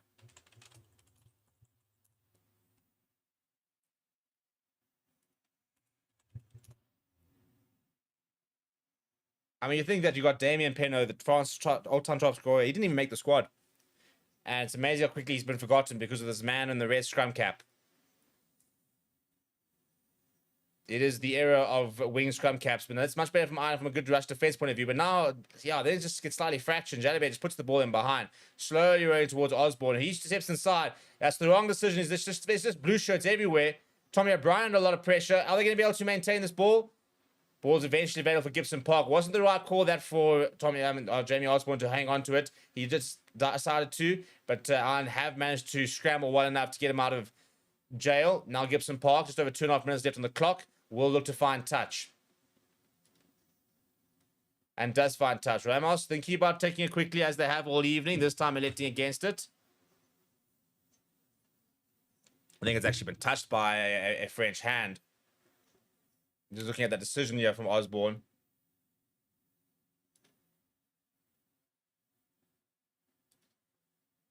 And that is the wrong decision. I think he needs to get that out as quick as possible. Right, about 100 seconds left on the clock. France looking for the rolling Moy on the 5-meter line. So there was no touch. It was indeed their line out. And it's all broken up quite quickly. Is the ball going to be available for Dupont? Comes straight through as Dan Sheehan. Dupont might have waited too long. Does manage to wrestle the ball out though. Murfana now puts his head down. Nice big carry coming from him. Josh van der Fleer helping out Sam Prendergast. Dupont now pops it up to Jegu, who's coming around the corner. But that's brilliantly stolen from Kalen Doris. First man there, says the referee. Prendergast puts it to the boot. But one back for France. Long pass out by Ramos. Let's come back inside the elevator at pace. And runs into the very big Lockman, who we actually haven't seen much, to be honest. Quite a game so far from the Irish Lucid. Now Guillard. Good pressure on there. DuPont. Little chip over the top. And Anthony Jalanche is going to give chase. Not the fastest man as Anthony Jalanche. And I think he's heaving a little bit there as the big number 8. And does find touch eventually. And right at this stage, they're just trying to survive to half time. That's all it is. It's literally just pure survival mode. Yeah, from France. Or Ireland, rather. France are in all-out attack. They're trying to basically wrap this up in the first half. So 30 seconds to left. And they were to score a try now. They get the bonus point try in the first half against Ireland. I don't think too many pundits or any of the likes would have guessed that. But this has been a half of all quality from France. Dupont pulling the strings. Jalabert making a big difference. I can't actually think of a French player who's not had a good half and been heavily involved so far. Jalabert, once again, just puts the grubber in. That's going to land. Yeah, that's perfect. That's 5 meters out on the halfway point, but it's actually just too late for them to actually have the line. So the halftime whistle does go, and what a half that was. I mean, it absolutely flew by. 22 points to 0. France threatening to go big in Paris. The perfect first start. Pierre Barry with that brilliant individual try. Some really nice handling efforts from the forwards as well. And they put themselves seriously in control of this game. We'll be back very shortly for the second half. Please do not go away. Please do smash like on the video. Please do subscribe to the channel as well. And we'll see you very shortly for the second 40 minutes. We play this kind of games. There are new faces and changing within the squad. Also, given your captaincy and role of number 9, does that bring extra responsibilities? I already have had this kind of role in the team. I had to be a leader, and I think I'm well surrounded in the team by other experienced players who helped me a lot. So it's just an honor. We were used to see 7 years, so I think we'll have to try this connection for the first game because it will come very soon, very soon. Thank you very much, Antoine. All the best for this edition. The first team to face competition. The way you start sets you up well or not so well, depending how it goes. So it's going to be a big focus on a proper performance to start us off. We're off to Portugal later on today. We've a nice training camp there, and then transfer across to Paris early next week. So yeah, it's a short turnaround, not a whole lot of time, but it sharpens the mind definitely, and it's one to get excited about. It's always a privilege, as Jamie was saying. You can never take it for granted, especially being in the roles that we are in as leaders. It's such a special tournament. It's towards the pinnacle of the game, and yeah, it's always an exciting time of year. Thank you very much, Phil. I mean, everybody's waiting for that. How has the Six Nations contributed to the sports growth in general? Well, a lot. I think it's for sure the main event that has been followed for the last 20-25 years in rugby. I mean, you mentioned like the stadium in Rome. You know, to have a couple of sold outs, it's pretty much amazing. You know, having a lot of crowd coming in there and cheering for us. A couple of times in the last couple of years. Obviously, consistency of performances is something we were really looking forward to. Like we've seen, when we are at our best, we can actually like compete against anyone. But at the same time, you know, to be able a bigger picture for our team. Generally, obviously, very young team, so a lot to grow and to improve on. But at the same time, you know, we want to get to that consistency part where we can really step onto the pitch and know that we are gonna face a big challenge with our strength. Ultimately, what we go on the pitch to do, I think, you know, new coaching staff and new squad coming together has been, you know, a nice fresh start for us. Steve's brought a lot of that first game up against England. Is going to be massive for us to go and test ourselves against the best, and like Kaelan said, that momentum in this tournament is huge. So yeah, anything we can get from there, then you just carry on into the next. That game to come again. Yeah, 100%. I think, like there's a lot going on in Welsh rugby at the minute, but I think that's something that can really take your mind off things. Game against Italy, which has been a problematic game for us, to be fair, over the last couple of years, and especially over there in Rome. And I think the progression that Italian team has made, I don't think we can think about England yet at all. And I think especially with the new format, with the 3 games on the bounce, I think the more we can take it one game at a time and earn another week together and get the ball rolling. Like I say, momentum's such an important part of this competition, and I think it'd be foolish of me to start thinking about England before taking on Rome and Italy. And that's going to resonate with my last. Not achieved yet, but that is the goal heading into every tournament, is to touch the trophy, and I'd like to think that is our ambition. But like I said before, our main focus is.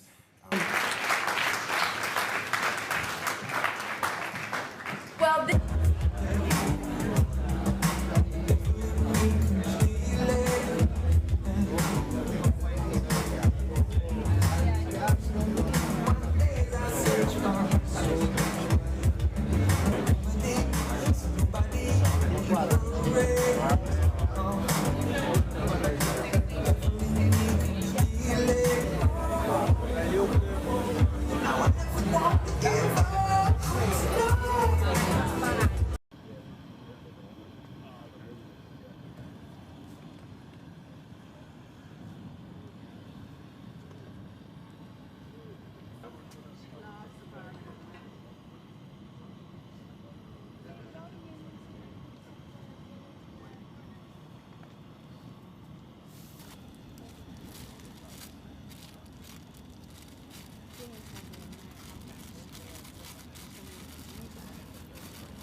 I'll have to know the ones Sorry, big go away.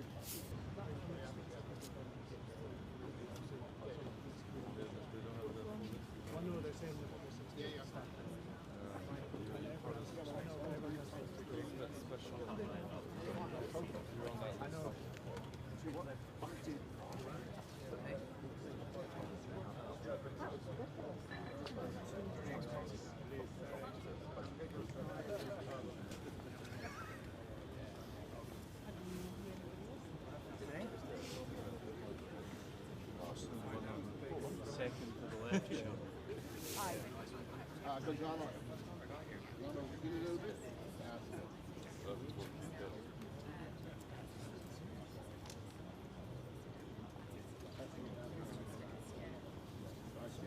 Okay, everyone down to B. So you good. All right. That's fine.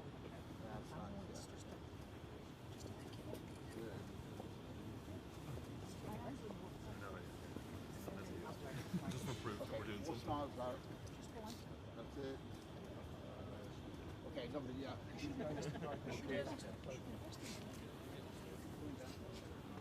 Sally, can you commit?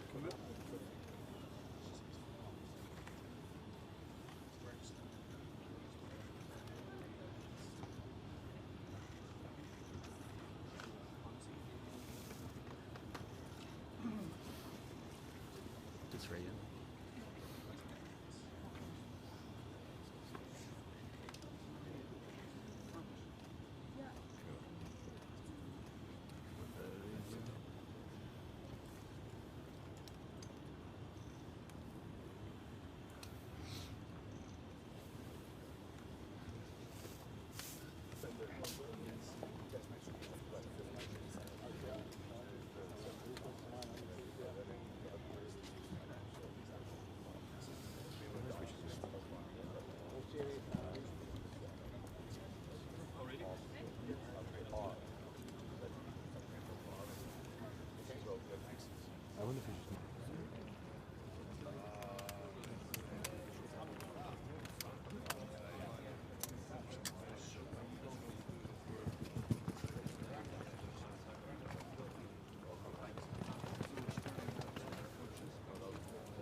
We need to move back for the flash.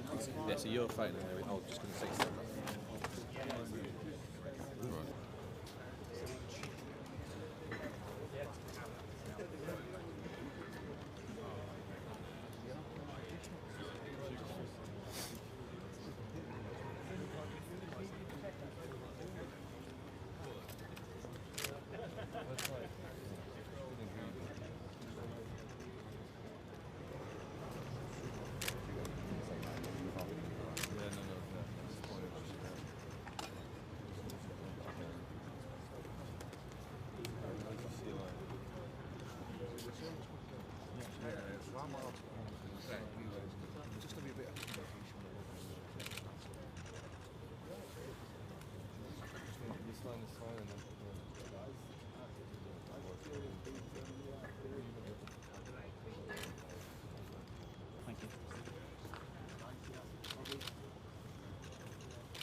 Sorry, the door's open, Billy.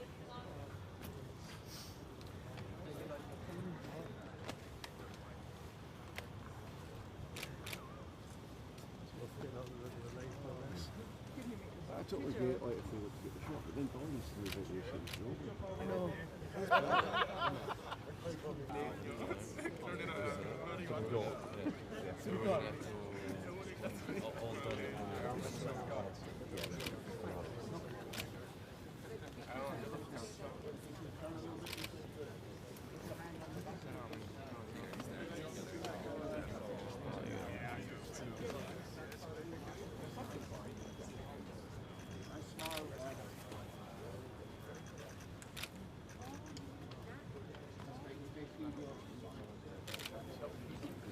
We're not doing it.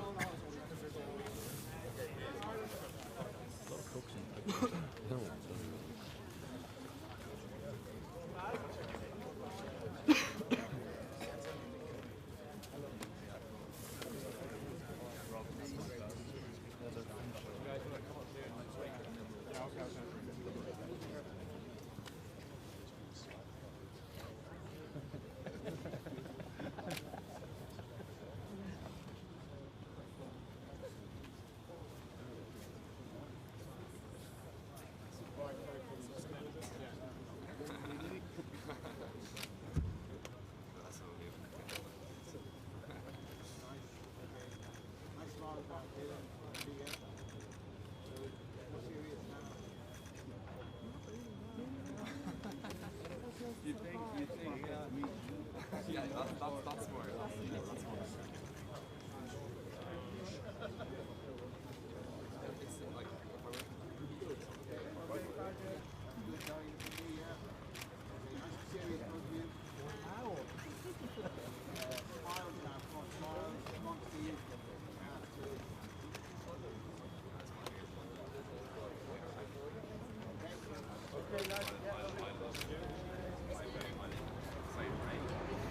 It's like,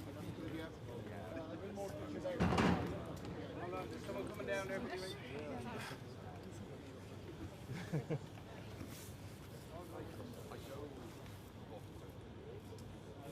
Okay, straight out. That's nice. Yeah. Nice and serious from you. Yeah. Good. Nice smiles now, please. Yeah. Good. Yeah, everybody's got to switch that in. Guys, the ribbons. Yeah, I mean, it's Six Nations and World Rugby. Maybe both. Okay, and then next we go into the big group shot. Thanks.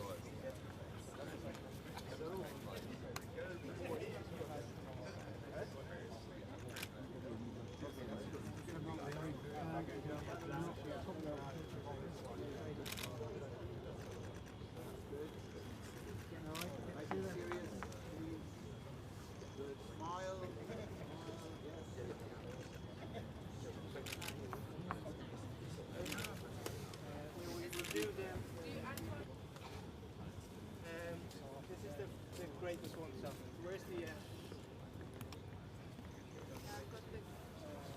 Billy, do you want that palm of the ball? Yeah, give him a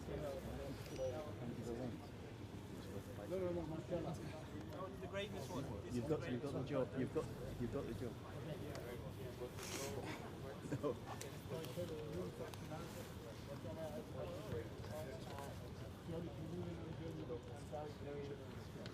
Okay, guys, straight down to Billy, please.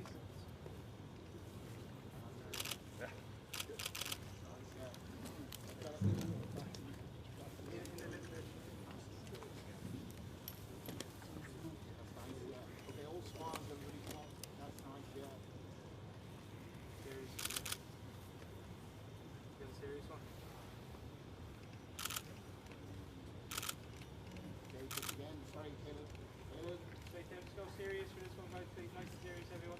That's it, nice and serious. Maybe can you turn a little bit out? Sorry, other way. Can you turn a little bit?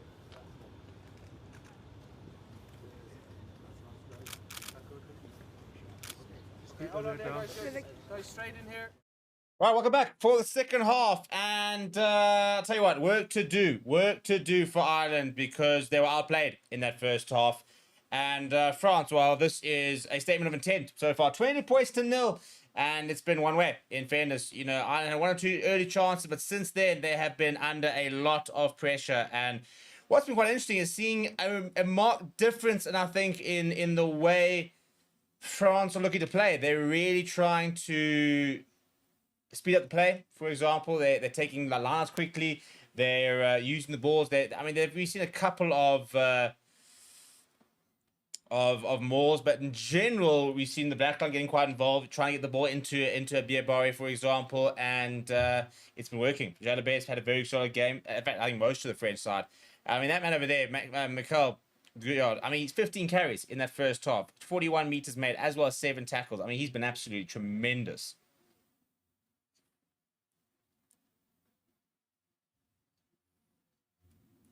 That's a good line of that for France, but the ball almost came loose, and Marchand's actually had to throw it back towards Dupont. Half a gap opening up for him, not too many options, goes short. Now Dupont goes to Marchand. Big hit coming in from his opposite number, Dan Sheehan. And trips on a foot as he goes to Dupont, so a lot of pressure on him. Manages to shrug it off a little bit. A couple of French players do scramble. Now pops up. Jalibert, not too many other options. Just goes to the boot. Basically, everything he's touched has turned to goal so far. Jalibert. And Osborne returns the kick down to the left-hand side. Well positioned is Mathieu Jalibert. Shape to kick. Now he wants to run. Good turn of pace to Jalibert. Runs into a little bit of traffic there in Ireland. But good enough players around him to make that work. And a bit of space now to the left-hand side. Penalty advantage from the referee as well. Offside is the call.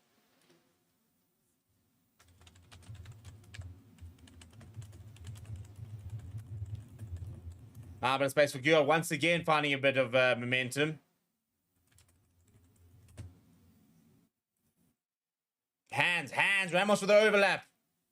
Ramos got a bit of space. He gets brought down just into the 22. Jalibert now. Big tackle on him from Lochman. Ball available for Dupont. Gure now. He's been so good tonight. I mean, that's 17 carries now for him. He's going to break the 20 carries within the first 50 minutes. Dupont slows things down. Ullevon, he's been good in the number 4 jersey. No penalty advantage. They'll go back for the penalty. I don't know how Ireland get out of this, but at the moment, it's just relentless from Les Bleus. And the chance of Les Bleus ringing out on the Stade de France. The anthem's on repeat.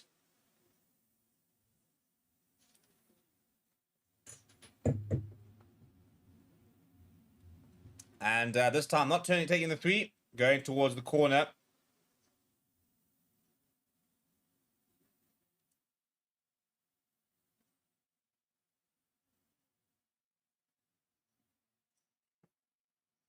At the moment, it's just desperate defense. That's all Ireland are doing at the moment. It's scramble defense. It's just finding half tackles, anything they can do to try and repel this French wave.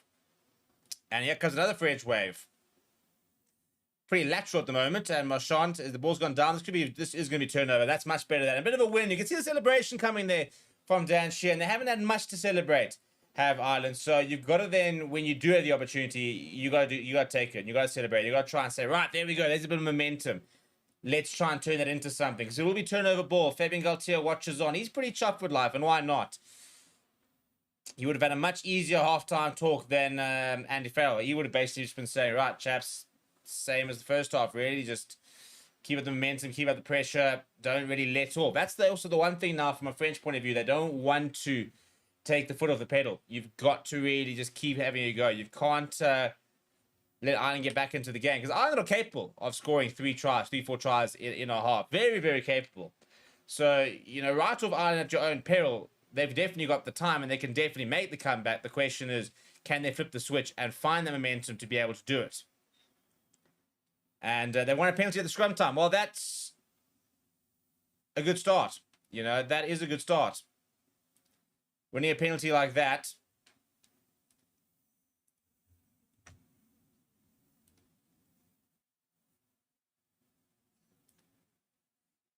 Bit frustrated there's Aldegheri, but the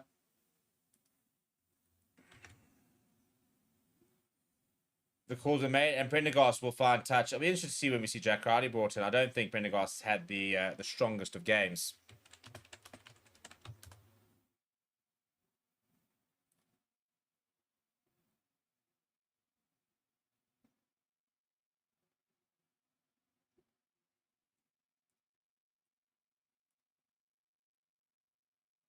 Right, there comes the call. Right, there we go. Again, you now need a series of wins from an Ireland point of view. You've won a scrum penalty. Now you go to the lineup just past the halfway line. You don't want to have a messy lineup, but Dan Shen does well to scramble to get the ball back for Ireland at least.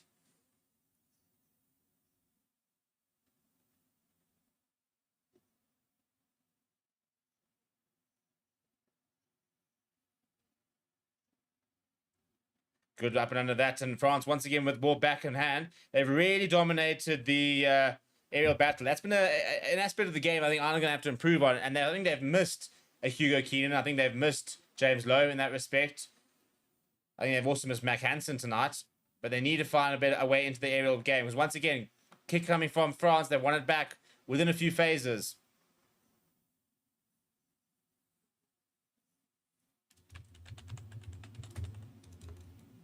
A kick over the top. The ball bounces awkwardly. Biabari's got space. Biabari's never going to be caught from there.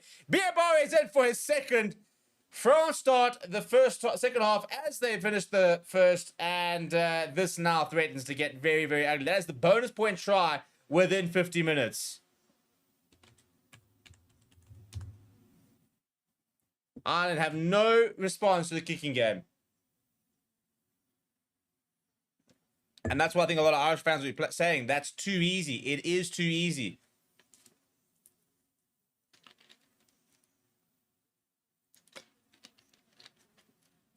The kick over there actually skews all the left of Thomas Ramos' boot into the hands of Biabari. And that's, I mean, he's just one of those players as well, is Thomas Ramos. A little bit like a DuPont in regards to, he's kind of like what he touches turns to gold. I've never seen a player who just seems to be winging basically absolutely everything. And it just continues to come off time after time after time again. He's a remarkable player, Thomas Ramos, and now he'll line up the conversion attempt to make it 29 points to 0, which he does with no issues whatsoever.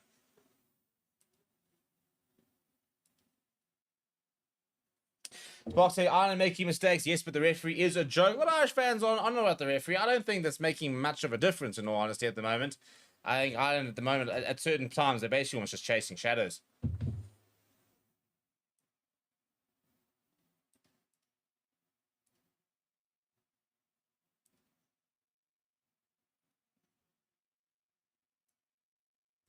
They have retained kickoff, though, have France.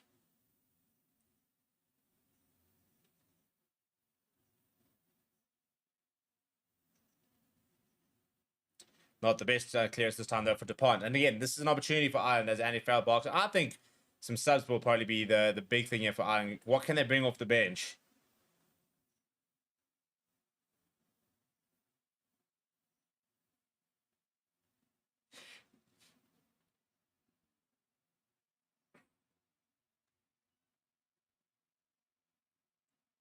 It's actually a French line after all. I think it's actually a touch there. DuPont under pressure, though. Lifts it high into the night sky. Scrambling a little bit, but underneath it eventually is Tommy O'Brien. What can he conjure up here? Chip and up and under. It's gone to the left-hand side. It's not going to be able to get there. Free catch, really, for Thomas Ramos. Steps away from one. Sees a bit of space. And Ramos bursts straight through. Eventually being chased down by Gibson Park. Gets all the way away from Timotira. Back inside to Ramos. Back towards Jalabert. The hands from the French have been so good tonight. And now knocking on the floor just by the 22. They'll be frustrated by that. Look of almost disbelief in Jalabert's face. But once again, you can see Ramos, half a gap. Off he goes. The hands. Bang. Gets the offload away. Straight back to him because Gibson Park has to release him after he releases the ball. But he's always an option, is Thomas Ramos. Support play is what's so good there. Jerome says, Stevie, who's your early prediction for man of the match? Ramos has been good. Pierre Boris scored 2. I think Mikel Guillard's been probably the centerpiece, really, of this French side so far. It'll probably be Dupont, because they just love giving him. Here comes Dick Timoney, as well as Jack Conan. So I have pulled the trigger on a few subs here.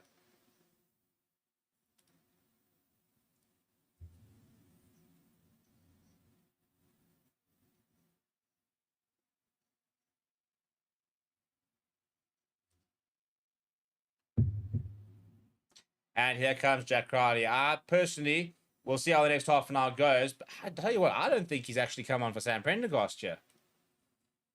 Be interesting to see exactly what the call is. And here comes the French bench actually all had to return quite quickly to the side of the field because they're about to be introduced, including the very, very large Rodrigo Netti, who packs a punch, a proper punch. At about 130 kgs odd. And speaking of packing a punch, a few players I think pack a punch, much like the very, very large Emmanuel Mierfu, but there he goes, Mikel Guillard. He has been absolutely sensational tonight. As maybe him not playing the full game might count against him, but he right now for me has been the heart of this French performance. He's carried well. He's made lots of tackles. He hasn't put a single foot. The main thing is he's got momentum every single time he's gotten the ball. He's always going forward. He's always getting him over the advantage line. But some big change from both sides here. So Timoney on, Conan.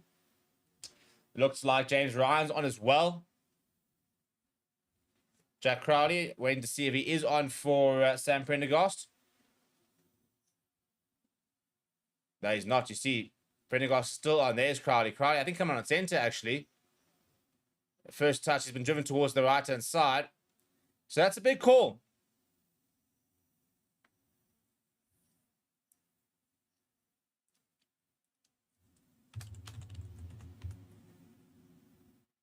And Gibson Park now will go to the boot. Is that now Osborne on the wing? We could have been Timothy O'Brien who might have gone off, and they might have moved Crowley to fullback here, actually. Although I don't see Gary Ringrose, so maybe that... we haven't seen the official... I think it actually could be Ringrose, looking at... McCloskey looks like he's still on, so he hasn't come on at centre. There's Stockdale. He has Prendergast, Crowley. But there is Ringrose. I think O'Brien's gone off here. After the 22, though, go Ireland to the right-hand side. Jack Conan, short to Caitlin Doris, loses the ball back. Almost now moves, eventually goes forward. Almost back into the hands of Jack Conan, but couldn't quite hold on. But a little bit of intent there. But this is a big call. It's a very interesting call. So he's been hooked here. In fact, they're saying it's Jacob Stockdale. I'm sure I saw Stockdale. Meanwhile, it's a brand new front row for France.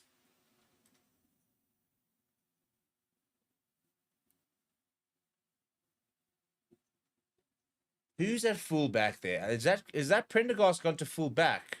No, Prendergast is definitely at the 10 there. That's Osborne on the right wing. I think Crowley's come on at fullback here. Yeah, that's exactly... I'm sure, unless that is O'Brien on the right-hand side. But it looks like Osborne. I think O'Brien's come off here. Unless O'Brien's on the left-hand side and Stockdale's got... Yeah, that's probably the change. Stockdale, I think, has gone off. I think Tommy O'Brien switched wings. Crawley's gone to full back. And Osborne's gone to the right. No, that's Stockdale. Stockdale's on. They've gotten the substitution wrong here. We go back for the penalty.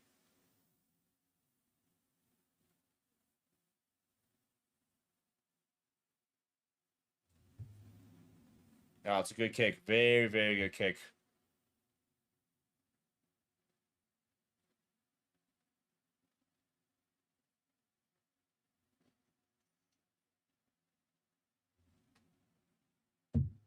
So I think it's O'Brien's come off. We'll confirm that for France, by the way. It's basically the entire team's come off.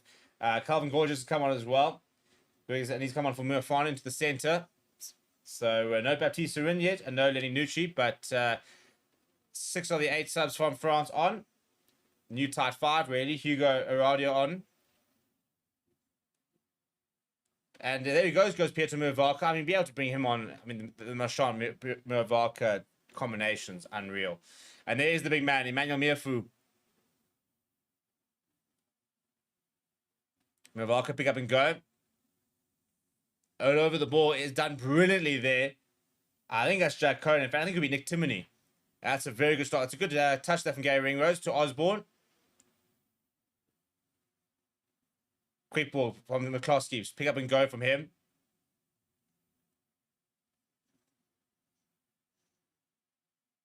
Now there goes Clarkson. Nice big carry coming from him. Up towards the halfway line. Much better this from Ireland. Gibson Park goes to the butcher. Now this is the big thing I think they would have done. Crowley gives chase. Doesn't quite get there. But this is where I think that I think that's a lot of the big reasons that they made the change. Get Osborne onto that wing. Get him into the contest on that in the aerial ball.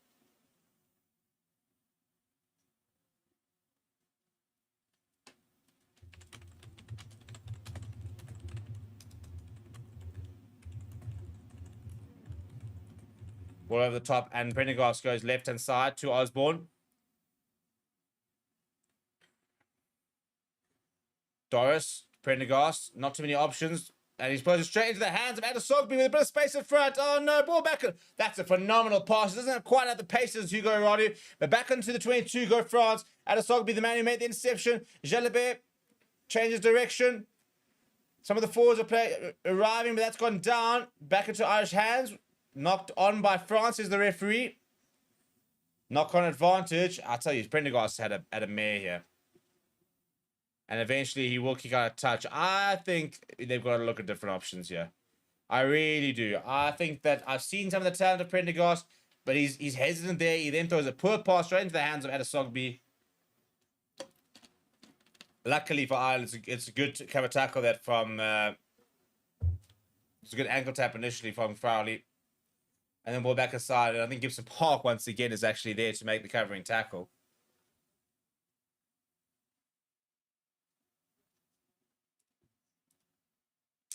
Keep It Real says, this is atrocious. Worst I've seen in many years. You're not wrong. Once again, into the short go France, but I don't think he went past the 5 meters. So they're going to come back forward, says the referee. Murvalka getting that one wrong.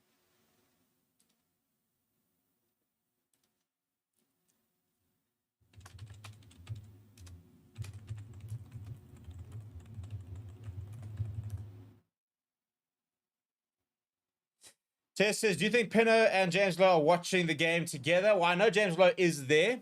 I don't know if Damien Pinot, he wasn't in the squad, so I wouldn't imagine he's actually there. So, maybe, but wouldn't be my initial gut thought. So, yeah, my money is that next week you've got to have Crowley starting. I think Sam Prendergast had a bit of a mare here tonight. He's got a mare in them. He's had some very good moments in Irish jersey. He's also some very poor moments. And I'm not convinced he's really ever earned that number 10 jersey over a Jack Crowley. And I think, and it'd be interesting to see how he plays next season.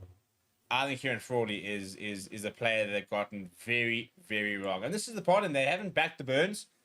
You know, they didn't really back Kieran Frawley, who I think, you know, probably spent too long in Leinster, not getting enough opportunities to really solidify a position and get that chance to really put his hands up. But they just didn't bring in the 10s quick enough. And obviously, it's easy to say that, but you've also got to try and bear in mind that they've got to replace a World Player of the Year in Johnny Sexton, but they just haven't been able to replace him so far. That's a good run there from Stuart McCloskey. They need more of that. powering run, quick ball from Gibson Park, but immediately on him is Anton Dupont. They've been on each other so quickly. And he steals the ball, and he gets the ball back. And it's moments like that that make Anton Dupont a different level when he's at his best. And now straight into first receiver. Pierre Barre now, running the hands of France. Whoa, that's an awful knock-on. Now it's a turnover ball. And back onto the attack goes Ireland. Throws it back to the hands of Gibson Park. Gibson Park actually goes himself. Interesting decision.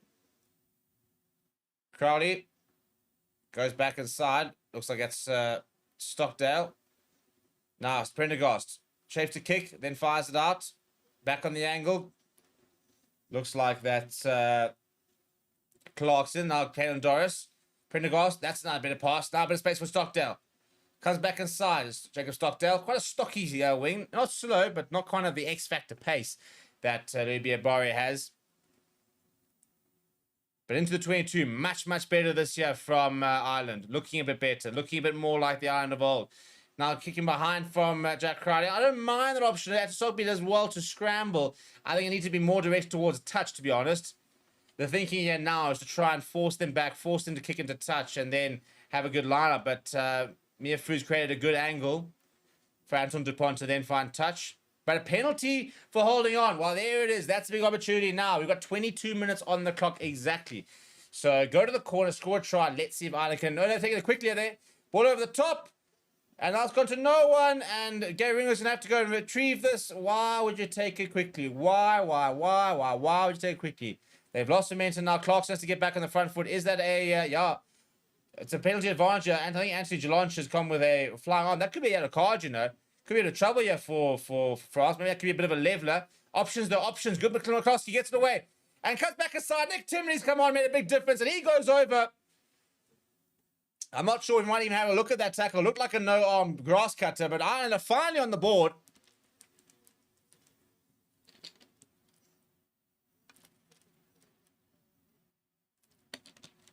It took a while. It did take a while. But Nick Timoney's made a big difference that's coming on.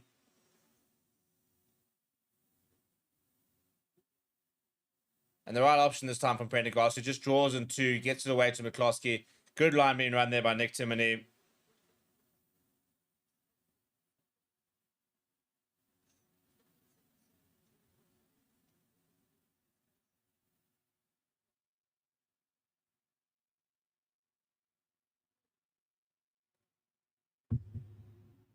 Couple of chuffed Irish fans. They've got something for their money going over there to Stade de France. Go to some of the comments. Sparkwell says, it's our turn to lose for a bit, to be fair. We are a small country with very limited choice of players and not as managed to throw around at games like SA, France, and New Zealand. I will say that the Irish team's budgets are bigger than the South African teams. SA Rugby have finally managed to monetize themselves. But, yeah, I wouldn't say we're necessarily a much richer union, inverted commas, than Ireland is, but a much smaller player base, much bigger player base. That's where South Africa is just unparalleled. There's just so many professional players everywhere.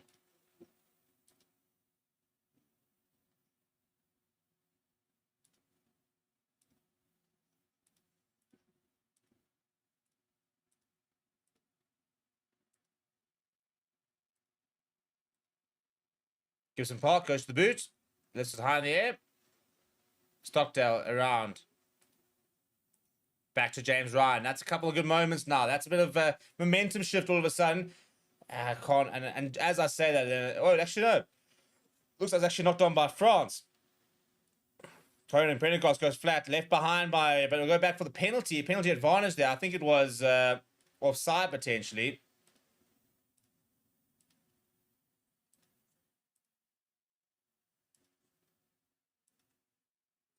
Could this potentially be cynical? Could we see a card? And Angus Gardner seems to be getting involved here. 20 minutes left on the clock.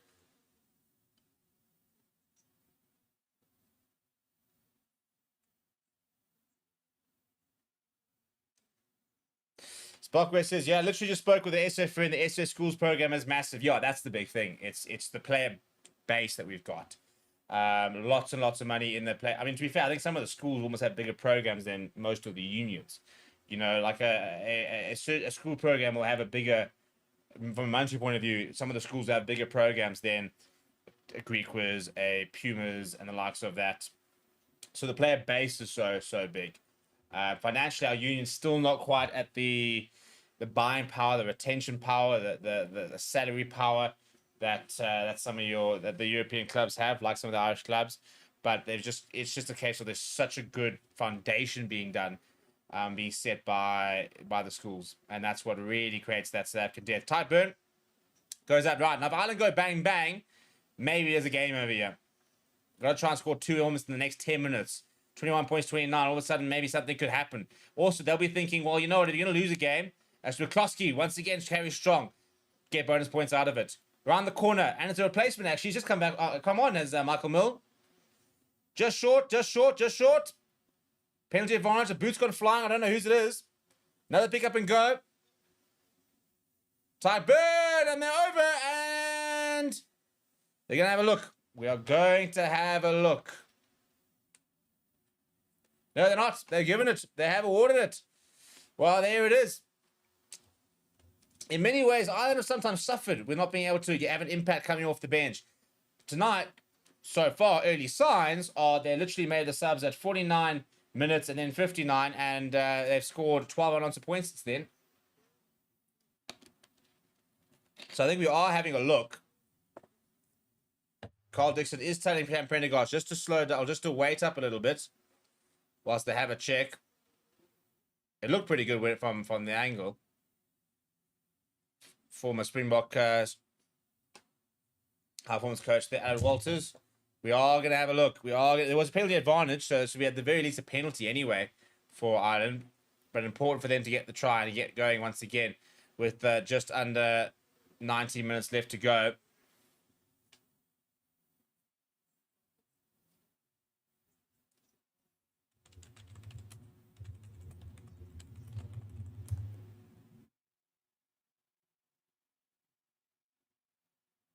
Where's the ball?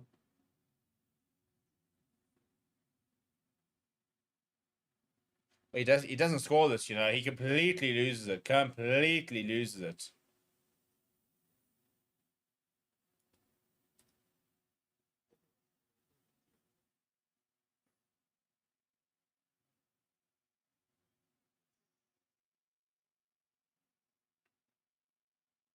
Yeah, I don't think he scored this. I think they're going to go back for the penalty, though. No, well, they're saying it's fine. I thought initially it was that. No, they checked it and said it's fine.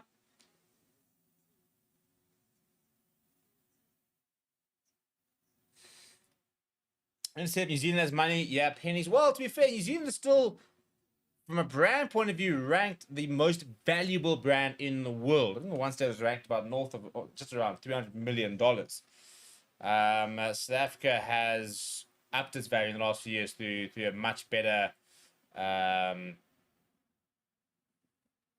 commercialization project, but New Zealand I still think at this, of my understanding, are still the most valuable rugby brand in the world. Anyway, 29 points to 14. Could we see a bit of an Ireland comeback? Well, they score next. Then then all of a sudden they can get themselves within 7. You score 2 more tries. That's a bonus point.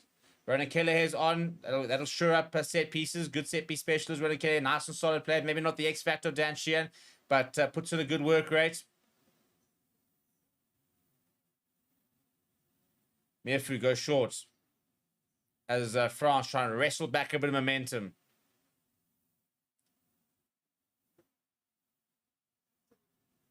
Mierfu to the left-hand side. And Jalibert with a bit of space. Now, here we go. Danger time. Pierre Barry looking for his hat-trick.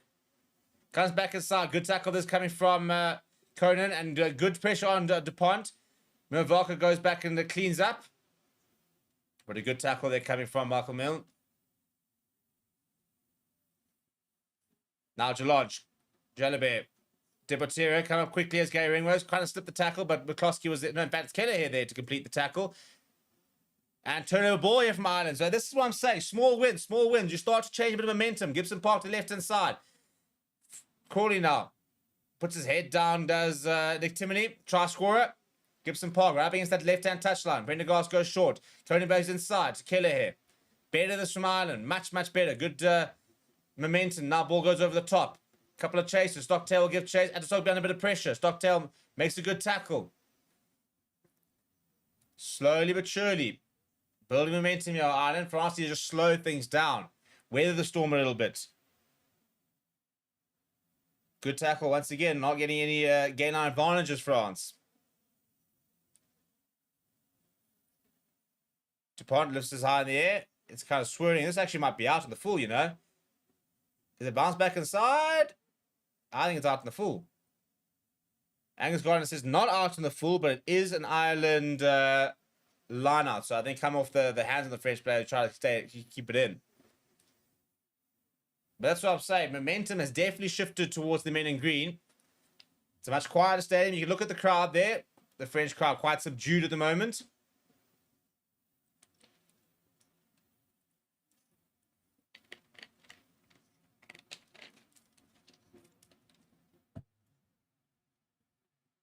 Prendergast hammers it in the air. Straight go through was... and that's a really good take up the air from Thomas Ramos. Crowley went through. Good contact on the ground, though. Now Nucci. Good tackle that came from Caelan Doris. And flings out to the right-hand side. Now options. Jalabert sends a long pass out wide onto the bounce to Adesogbu, who's space ahead of him. Decides not to kick. It's a good tackle as well, and he has gone into touch there. Big moment that from Jacob Stockdale. Adesogbu probably should have released it. Sent it downfield, but he's been caught on the ball. Good tackle. It's a great contact in the air. Ringrose goes up. But Ramos actually comes down with it. But this is a great tackle. Backed himself, did Adesogbu. Probably wasn't the right decision. Good tackle there from Jacob Stockdale.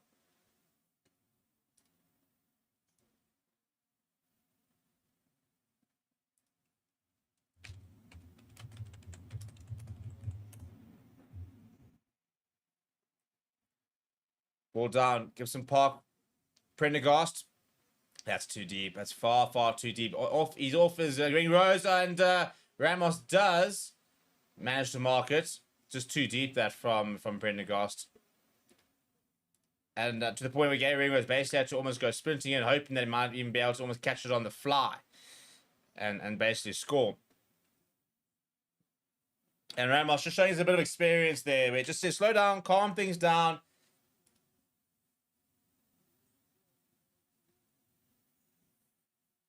I think to be able to call it mark, you should have to catch it cleanly. I think there, for example, where he's had to juggle it for a bit, for example. That's too deep, that from Prendergast. Gave Ringrose very little chance. Yeah, you look at the difference between the two fullbacks there, and Ramos has definitely outplayed Jamie Elson. Ball gone over the top there, but back towards the hands of Caelan Doris. Now Ty Byrne, big hit coming on him. And a lot of French players getting involved. But he managed to eventually rest himself down. Ball's available for Gibson Park. Michael Mull, he's been very involved with the ball. It's skewed off to the side. It goes back to the Irish side, but knocked on in the process by Ireland. And will be a French scrum.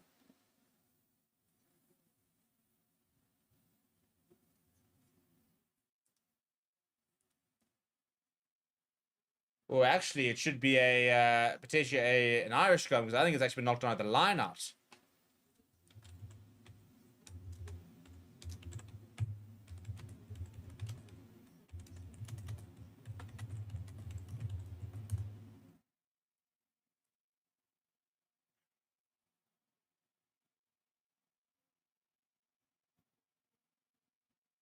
Big scrum this. If Ireland can find a penalty or something, then that gives them a glimmer of hope. But France, they're desperate for a penalty or just a good clearance. They've been under all the pressure.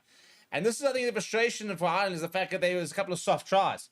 You know, because if this was sitting at 22-14, for example, this is really game on. But it just feels that they're just that one step too far to try and chase us down the next 11 and a half minutes. I mean, never say never. But there's still a long way to go. Versus, again, if they had just conceded one try fewer.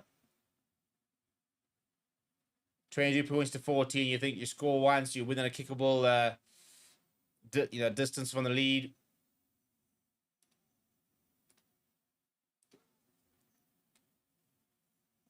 I think so far the main sort of winner has been the Six Nations, because this has been top class Thursday night rugby. Initially, not maybe great from Ireland, but they have rallied. The bench has definitely made a difference. But France have genuinely thrown down the gauntlet. I mean, you all say that this is kind of going to be between France, Ireland, England for the Six Nations. Scotland are always that kind of there and thereabouts team that just never seem to be able to bring the consistency they need to be competitive. Yeah, instead of France, I think he's found his voice again. I think just that this passage of play where they've managed to defend Ireland well, it's given them a little bit more confidence. Game line success, 52 times for France versus 34 for Ireland. 17 offloads. That's a massive stat. And that's what I mean by the fact that they've been keeping the ball alive and really upping the ante and upping the tempo. Slow ball. And Dupont goes to the right side and just kicks it low, really. He's looking for distance. Very tactical kick that from Dupont. Just literally sent it about this high off the ground. Looked for some distance. Said, right, let's knock it back. Let's send them down that way. Let's go play in their half and just slow things down. It's all the experience there coming out from Dupont. And that's, I think, also one of the big things. You know, we talk about why he's so good. And I know a lot of staff can, you know, maybe sometimes get frustrated at the moment that people talk about him. But he's just got everything. He's got everything in his bag. And when he puts it together, it's difficult not to be impressed. But anyway, but it's space on the right side there for Ireland. Osborne finds a bit of space. Gets past the halfway line.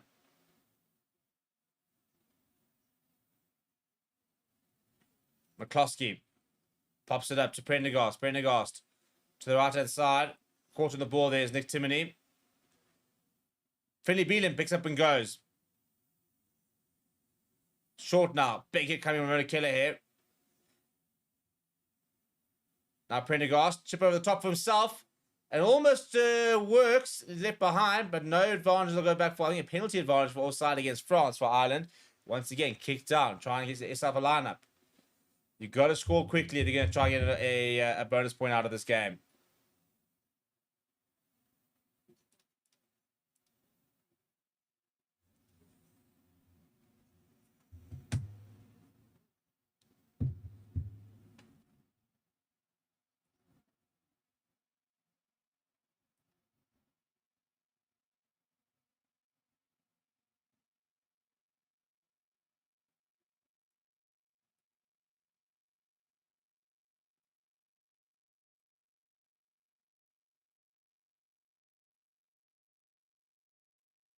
And they do save a line just outside the 22. Ronan Keller here. Ty Burns usually the target, but ball over the top to Caelan Doris. He pops up to Osborne. Osborne to the 22. Prendergast wants it quickly, but it goes short to Timoney. Nice carry from him. Gives a pop, gets up and goes. Spins away from one, makes a couple of yards. Good work that from the scrum off. Pick up and go now from Ty Burn. Good momentum now from Ireland. Caelan Doris picks up and go. Pops it up, in fact, and it goes back to Conan. He's 5 meters out. Finley beat him now. Finds a meter or two. Much better this from Ireland. 5 phases and they've all been going forward. Caelan Doris. Milne's been good since coming on. Timoney pick up and go. Finley Beelan pops it. Wasn't really the right option there to go to Conan, but they will retain possession. Now just slowing things down. Kelleher swings it to James Ryan. Caelan Doris next to him. Not much good so far in the French defence, but now Ty Burn picks up and goes. He finds a meter or two. And his hands in the ruck. Their ball's gone back towards Ireland, though. They have been able to retain it. Slow ball this time. Gibson Park looking for options. Goes to Conan. Good defence, though, from France. They've thrown him back. Now Kelleher. Good pickup. And Evans puts them back to where they were originally. Timoney now. Desperate defence here from France, but good retention this from Ireland. 15 phases so far and counting. Beelan. Brick wall. To the risk going to the backs. Ty Burn.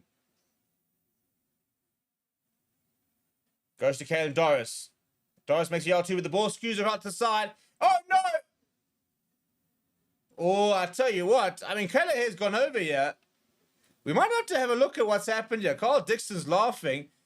Everything would have just stopped. The ball skewed up the ruck. It was picked up by a French player who then threw it straight into the hands of Ronan Kelleher. And we're going to have a look at exactly what happened here.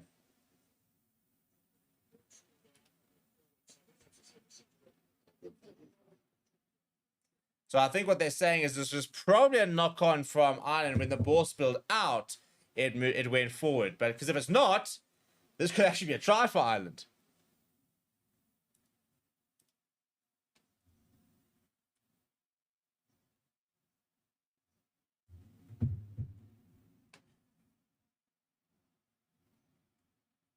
with 7 minutes to go after this, would be a good time for them to score. So the ball goes down. Kalen Doris loses it forward. I think that's going to be the big call that it does go forward. Because if it didn't, this could have been quite interesting. I'll tell you what, there's not much of an arm in that tackle. Have they picked it up?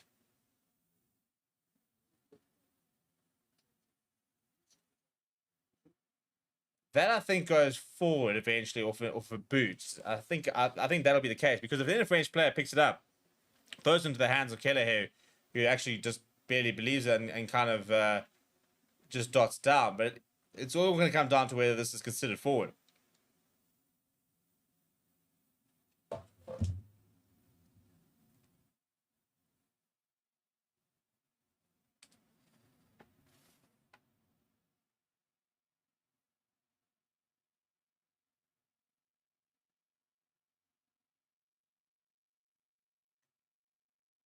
No try, not forward is the call.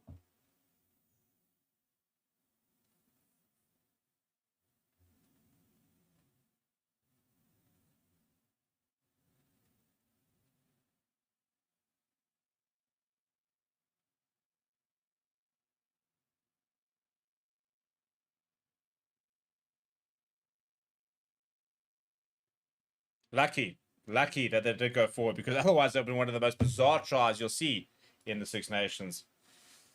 Back to the scrum on the 5 meter line, though. Plenty of pressure from Ireland. It's just too big of a mountain to climb. But they've been much, much better. Their bench has made a big impact. So that'll be it'll be a big tick in Andy Farrell's coaching book. Maybe a bit of a question mark in Fabien Galtier's with regards to the fact that his bench doesn't seem to have had the impact that he wanted it to have. But they've got to get out of this one. There's not been much in the scrum. Now it's a big shove coming from France, but Dupont finds a bit of space, sends that downfield. Finds a great touch there. Crowley thought about taking it quickly, can't. And they're back inside their own half for Ireland.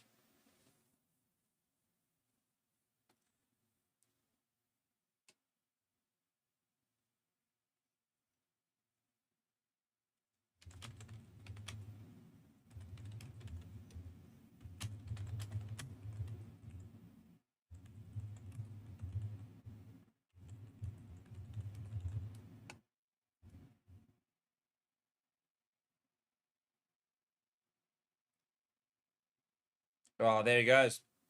What a game that is. And Baptiste-Surin will see out the last 6.5 minutes. Once again, Ireland looking a bit better to the right-hand side. Stockdale comes back inside. And Craig Casey onto the park for Ireland. Good thing about him is he'll also speed up things as well. Nice talented players, Craig Casey. Very, surely referee, that's not going to be allowed. A lot of traffic there. And France somehow managed to win the ball back, excuse me. Ball over the top now from Jalibert. Bounces just inside. Good kick that from an intelligent kick from Mathieu Jalibert.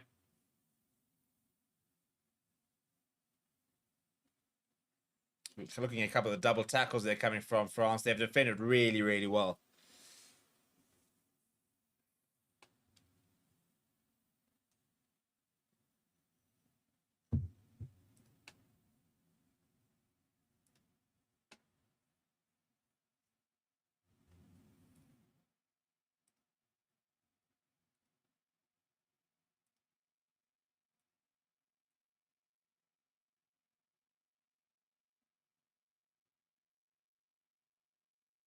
Well, they do contest, and the ball's back for France. Maybe they'll in fact have the last lock, because they score here, and that's... Well, I'll tell you what, I mean, they're still going. That's brought 5 meters out. Eventually been stopped. Surin, Jalibert on the front foot. Jalibert steps inside, gets away. Dibotira is just short. Should be held up. Yeah, there's about 4 Irish players on him, and it will indeed be held up. Better that from France. A very rare opportunity for them to score some points. We haven't seen that recently.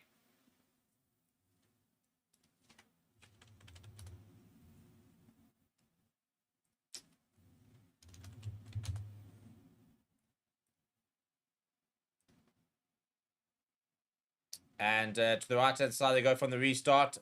Biaberry, he's actually on a hat-trick. Goes back aside to Gelange. Baptiste Surin, slow ball. Ramos the first receiver. Mirfu, soft hands. And the angle's being run there. Comes back inside. First time we've really seen him with a bit of space. The exciting Calvin Goodis. And they just run out of space to France to the right-hand side over there. Ramos being bundled out. But very, very, very quick player. Is Goodis, 20 years of age. And first time we've really been able to see him. So it's a good tackle coming across there from Nick Timoney. He's been good coming off the bench, Timoney. I've been impressed with him.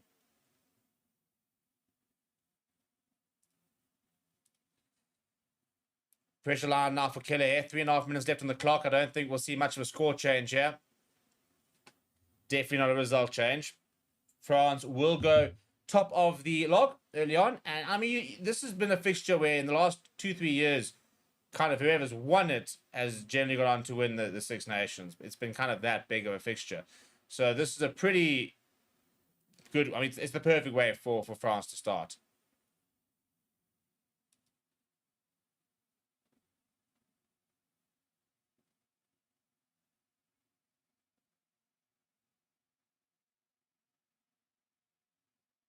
Casey goes to the boot.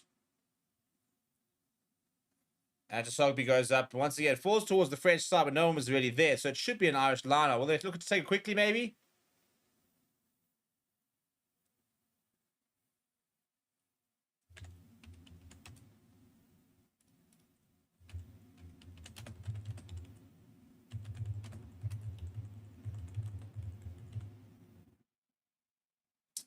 Your Six Nations Man of the Match contenders are Ramos, Jalabert, Beerbury, and Guillaume. It has to be.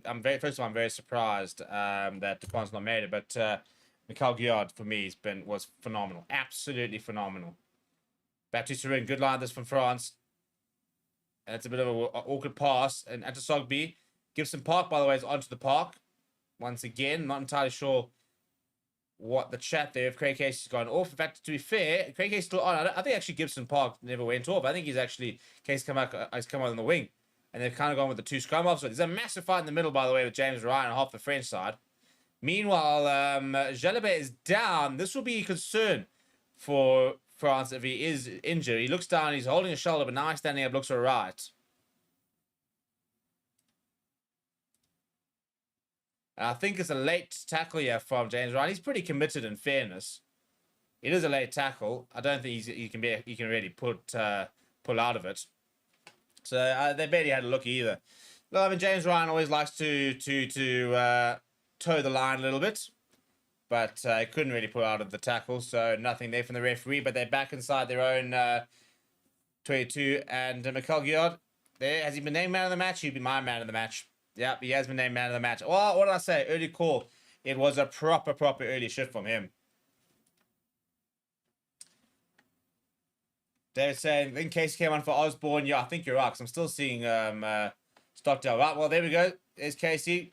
Yeah, that's a line being run by Gary Ringrose and a break.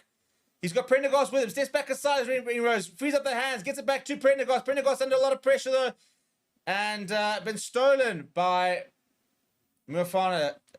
Baptiste Surin send it back. Gibson Park having to retreat. Oh dear, Gibson Park spilled it backwards and so can't mark it. And he just puts it onto the left boot as Gibson Park. He's got no other option really with 90 seconds to go. We actually are seeing this more and more though, where Ireland just managed to keep Gibson Park on. And having those two scrum halves, there's a lot to be said about it. You know, having two options, you know, one that kind of covers the right-hand side, one that covers the left-hand side. They both got plenty of pace. It's like, I think, Jamie Dobie for Scotland just starting on the wing this weekend. I think that's going to be a brilliant transition. Using him as a wing, can cover different positions. I think he's a top-class player. I think that's going to be a very interesting move that they've made with him there. And it'll be interesting to see where he goes on to play most of his rugby for Scotland this season. Good line that, though, into the last minute, Jeff, for France. As the crowd are on their feet. Ty Burns over told to leave it. Baptiste Surin goes himself. Baptiste Surin half back. Gets around Gibson Park, but eventually brought down by Craig Casey.